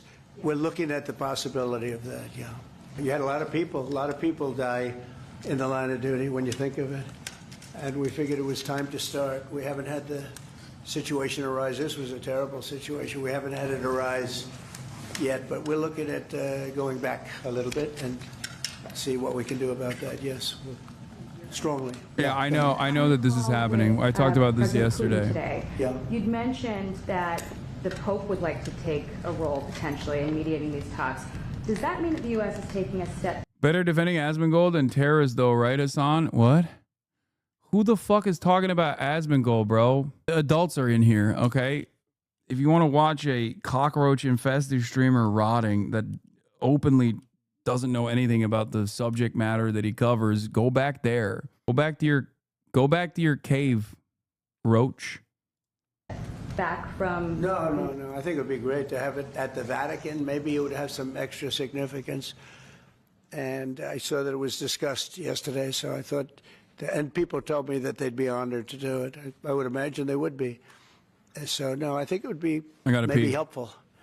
There's tremendous bitterness, anger, and I think maybe that could help some of that anger. So having it at the Vatican would be, in Rome, would be I think it would be a great idea. Thank you.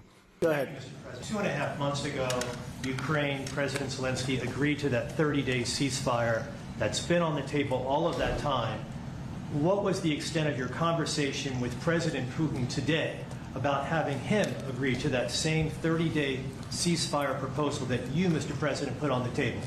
Well, what we've done, and very strongly, is we said, let's get this thing going. I had many of the leaders of European nations on the line with me right after the call.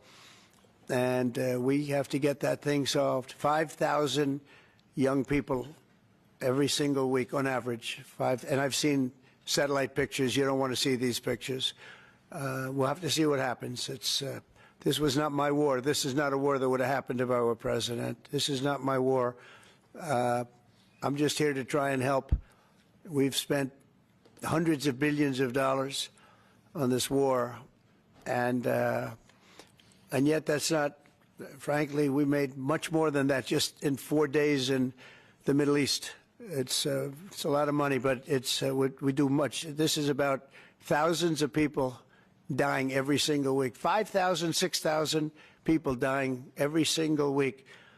And just like you have the relatives here, wives and children and everything, you have, these soldiers, they say goodbye in Ukraine and in Russia, and then their parents never see them again, except maybe in pictures of horrible scenes, because I've seen some scenes, I've never seen anything like it. So we're going to see if we can get it taken care of. Yeah, please. First off, our thanks to the members of law enforcement who are here, and our condolences to the families. We're very sorry for your loss. Mr. President, on Ukraine and on your call today that you had with President Putin, you said last week that you thought nothing was going to happen, no advances would be made until you and Putin got together. Do you still feel that way? I think something's going to happen. It's a got very big egos involved, I tell you. Big egos involved. But I think something's going to happen. And if it doesn't, I'd just back away, and they're going to have to keep going. Again, this was a European situation. It should have remained a European situation, should have remained, but we have, because the past administration felt very strongly that we should be involved, and we got involved much more than Europe did in terms of the money and all of the things that we gave. We gave massive amounts, I think record-setting amounts given to a foreign. There's never been anything like this, both weaponry and money. And Europe gave a lot also, but they didn't give anywhere near what we gave. We gave probably almost 3 times the amount, and it's just a shame. The whole thing is a shame. The level of death here is just a shame. Yeah. Did you ask President Putin to meet with you? About what? About Ukraine. Of course I did. I talked to him about it. I said, when are we going to end this, Vladimir? I've known him for a long time now. I said, when are we going to end this bloodshed, this bloodbath? It's a bloodbath, and I do believe he wants to end it. When I made the call, I told the people last night, I spoke to the heads of the different countries, Germany and Finland. We had Italy, as you know, and UK was on the line today, and a couple of others. And then they were in turn calling everyone. Ursula was there from the European Union. She was terrific. And we spoke for a long time about it. And they got a problem. It's a big, big problem. It's a terrible war. It's a very hard to extradite themselves away from what's taken place over there. The amount of anger, the amount of hate, and the amount of death. It's very hard, very tough situation. But I said to him, we got to get going. And I did say also, if I thought that you couldn't do it, I'd step away, because what are you going to do? We don't have boots on the ground. We wouldn't have boots on the ground. But we do have a big stake. And the financial amount that was put up is just crazy. It's crazy. This isn't for us. This is for somebody else. The amount of money that we put up is record-setting. There's never been anything like this. And that includes weapons. Never been anything like this. Yeah, please. Mr. President, on the medal, how far back do you intend to look to consider for the recipients? And then on your call today, if Putin ultimately proves to be the obstacle to peace, is further arming Ukraine on the table at that point? Well, we'll look. I mean, we're going to look. I hope that, I like to think positively, frankly. I just can't believe that they allow this to continue. This would have never happened if I were president, and most people admit that. It would have, and it didn't happen for 4 years. And October 7th would have never happened either. That's the attack on Israel. That would have never happened. So said a lot of things. Yeah, I have watched the documentary for Tantura, okay? I watched the documentary Tantura. I've watched it. I've watched pieces of it on the stream. Yes, there is no media sharing on this broadcast. This wouldn't have happened, but so sad to see it. Now, I think that there's a good chance we can get this done. I believe Putin wants to do it. Now, if I thought Putin didn't want, I mean, that's what I do. My whole life is like deals, one big deal.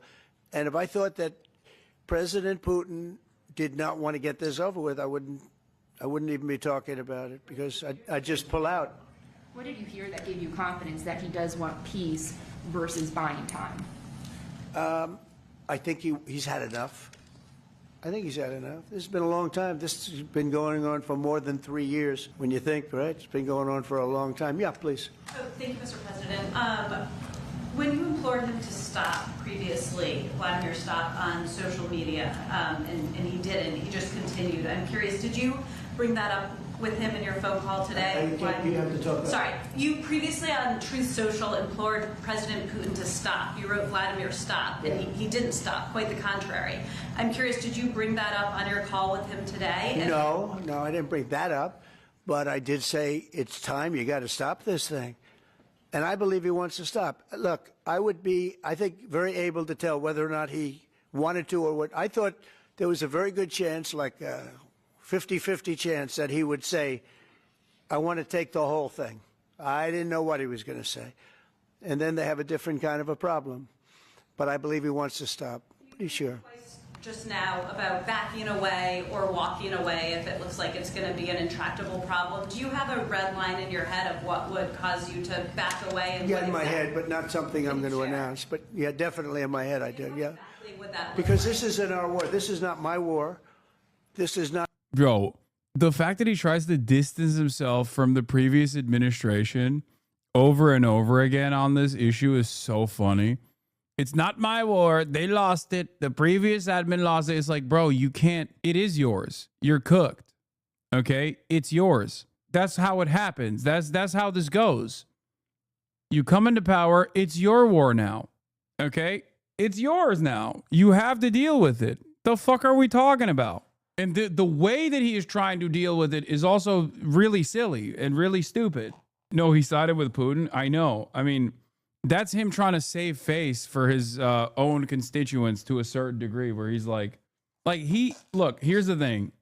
I told you this before. Like, the way he analyzes Ukraine is like, Ukraine fucked me over. They're a plant of the Democrats.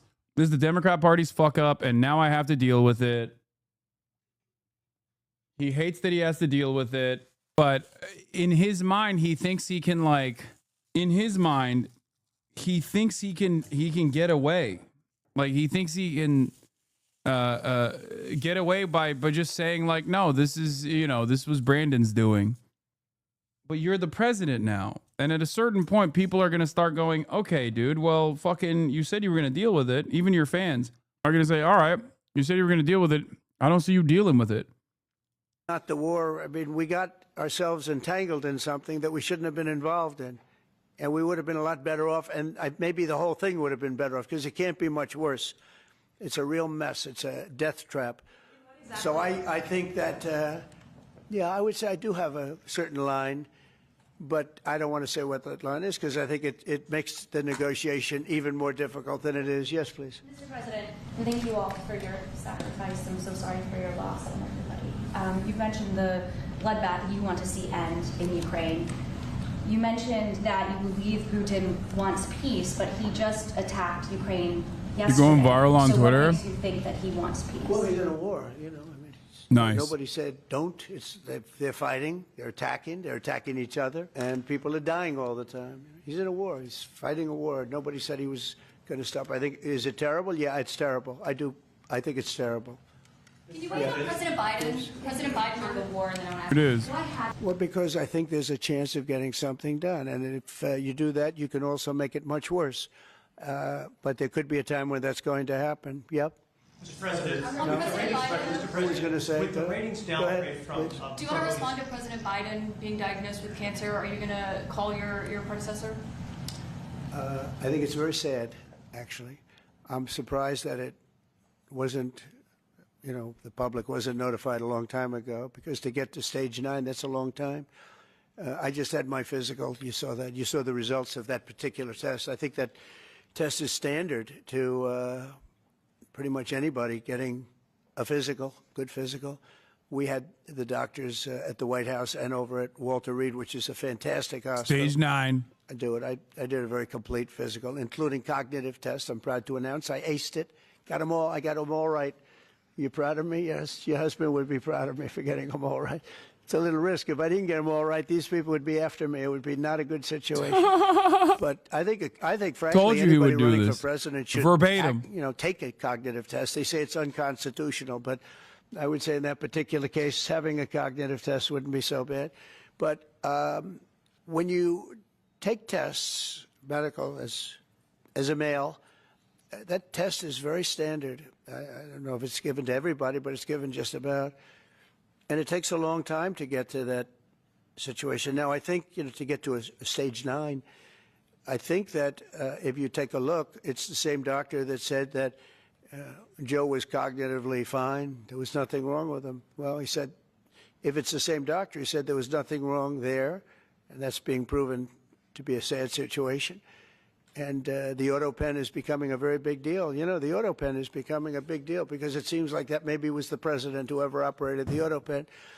But when they say that that was not good, they also, you have to look and you have to say that the test was not so good either. In other words, there are things going on that the public wasn't informed, and I think somebody's going to have to speak to his doctor, if it's the same, or even if it's 2 separate doctors. Why wasn't the cognitive ability, why wasn't that discussed? And I think the doctor said he's just fine, and it's turned out that's not so. It's very dangerous. Look, this is no longer politically correct. This is dangerous for our country. Look at the mess we're in. You're talking about all these questions on Ukraine and Russia that would have never happened. As an example, if I were president, would have never happened. The other thing is you have to say, why did it take so long? I mean, when this takes a long time. It can take years to get to this level of danger. So it's a very, very sad situation. I feel very badly about it. And I think people should try and find out what happened, because I'll tell you, I don't know if it had anything to do with the hospital. Walter Reed is really good. They're some of the best doctors I've ever seen. I don't even know if they were involved, but a doctor was involved in each case. Maybe it was the same doctor, and somebody is not telling the facts. That's a big problem. The Ukraine says that the Ukrainians are ready for a ceasefire. They're ready for peace negotiations. In your mind, is Ukraine doing enough? No, because I can't say yes or no. I think, look, he's a strong person. Zelensky, a strong guy, and he's not the easiest person to deal with. But I think that he wants to stop. He's, not. It's a very bad thing that's happening over there. I think he wants to stop. But I could answer that question better in 2 weeks or 4 weeks from now. I hope the answer is that he wants to get it solved. I want to thank everybody very much. And on behalf of the United States of America, we greatly honor your family. You're in the Philly D thumbnail. Joe Biden's cancer situation has divided the internet. Ooh, let's see. Joe Biden's aggressive cancer announcement has sparked backlash. The way he presents that makes it seem like his cancer, it's not that his cancer is aggressive, but his announcement was. Joe Biden announced his cancer in the most aggressive manner, and it's got the internet divided.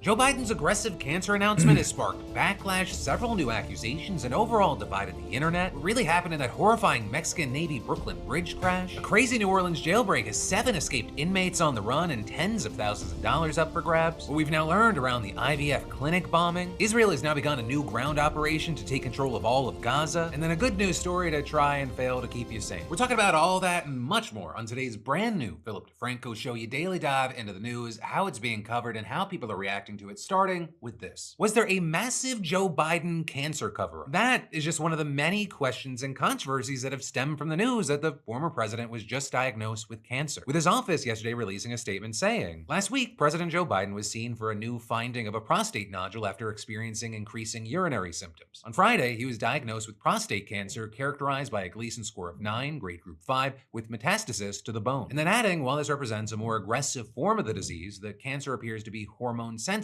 which allows for effective management. The president and his family are reviewing treatment options with his physicians. And so to put that into more layman's terms, metastasis means that the cancer is spread from its initial site, so in Biden's case, from his prostate to his bones. And then Gleason score, it means that the cancer is more likely to grow and spread. And so with that, naturally, we've seen people That's what Trump fucked up, where he was like, it's stage 9.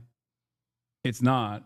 Where is this fucking food, dude? I'm starving. Hold on 1 second. What the fuck? Oh, hell yeah. Okay. What's for lunch? It's the same, dude. It's just chicken. I'm on my way with it.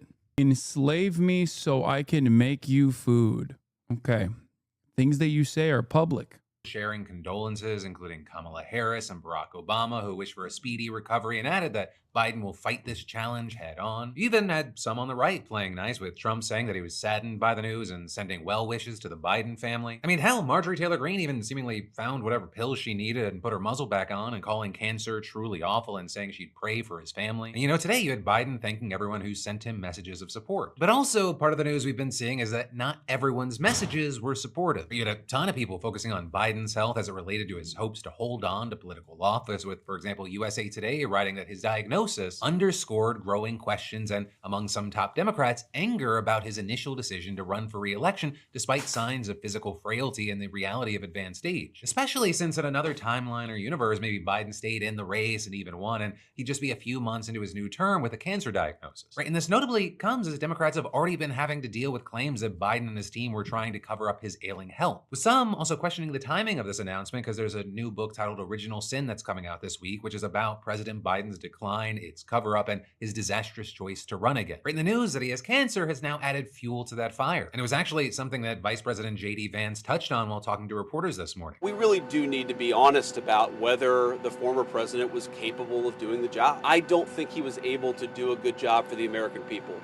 And that's not politics. That's not because I disagreed with him on policy. That's because I don't think that he was in good enough health. In some ways, I blame him less than I blame the people around him.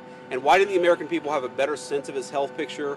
Why didn't the American people have more accurate information about what he was actually dealing with? This is serious stuff. We can pray for good health, but also recognize that if you're not in good... Wait a minute. Did J.D. Vance meet up with Joe Biden recently? Oh my God. Oh my God. How long does it take for cancer to fucking metastasize? If you can find a timeline of J.D. Vance being in physical proximity of Joe Biden that matches up with his cancer diagnosis, oh my God. Oh my God.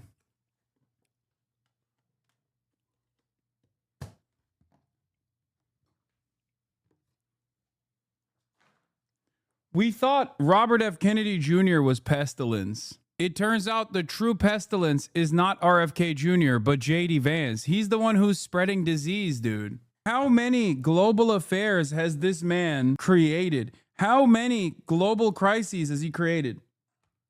How many leaders will he take out? He literally, you find him around a world leader, and a week later, that world leader will turn around. I guess RFK is pestilence still, but he's death. J.D. Vance is the Grim Reaper, dude. They brought this man. He is the Catholic annihilator. He is the great Catholic annihilator.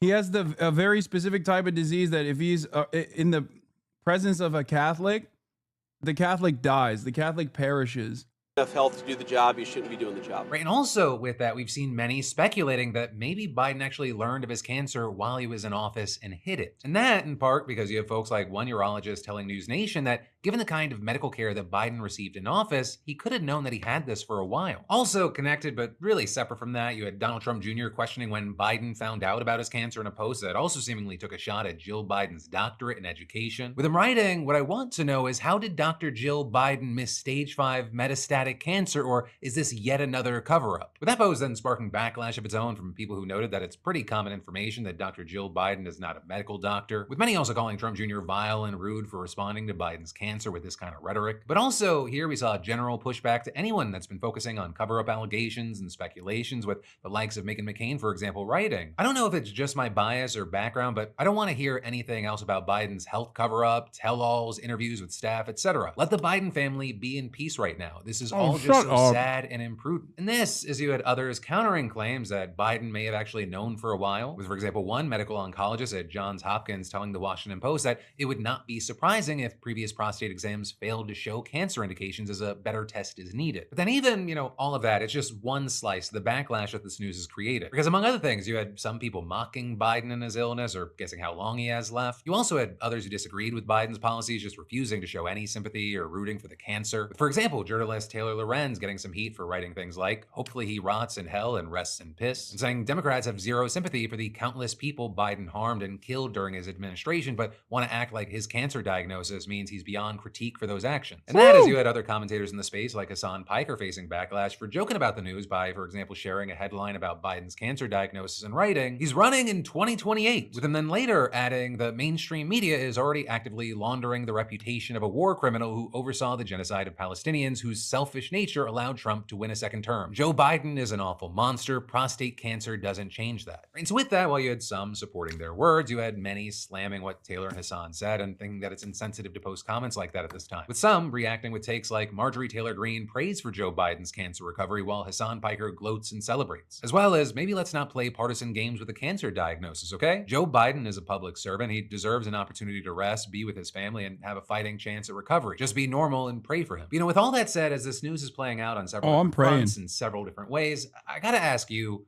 where are you landing right now? Right? I mean that whether it be the timing of this announcement in relation to the big book release, the controversy and speculation around did or did they not know before this announcement, as well as, just all the different reactions to this news, whether it be people sad and saying, leave the Bidens alone, or those that are celebrating and mocking. Any and all thoughts you have on that, I'd love to see in those comments down below, and we may talk about it more on tomorrow's comment.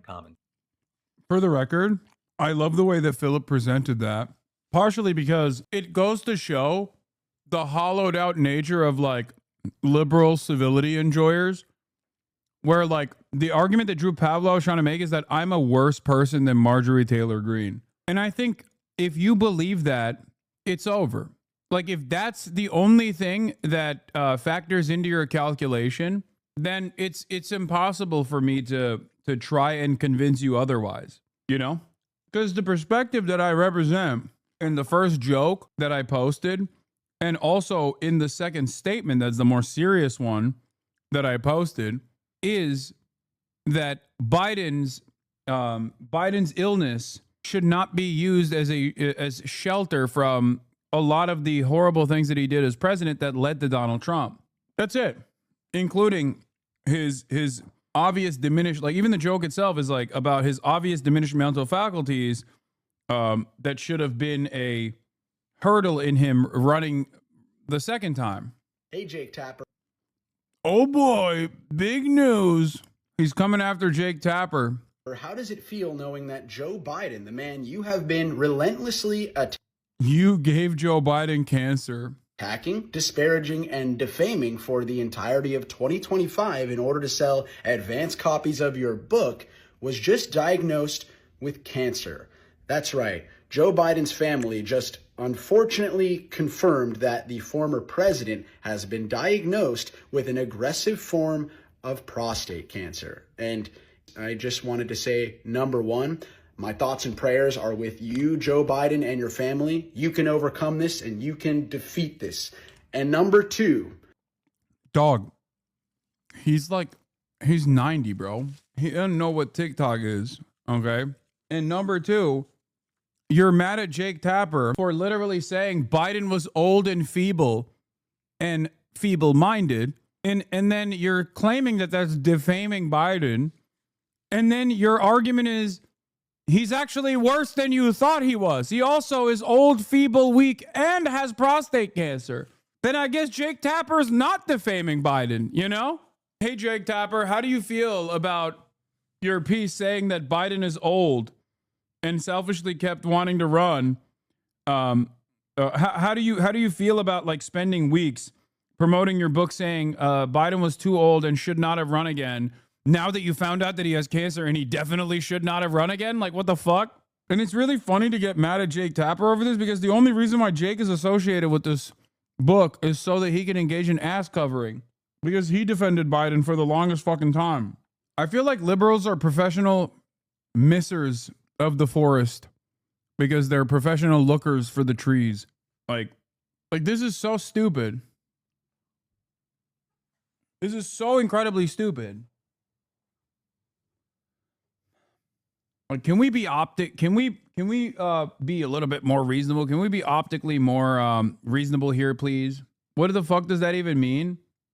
Well, what that means is like eyes on the prize, man.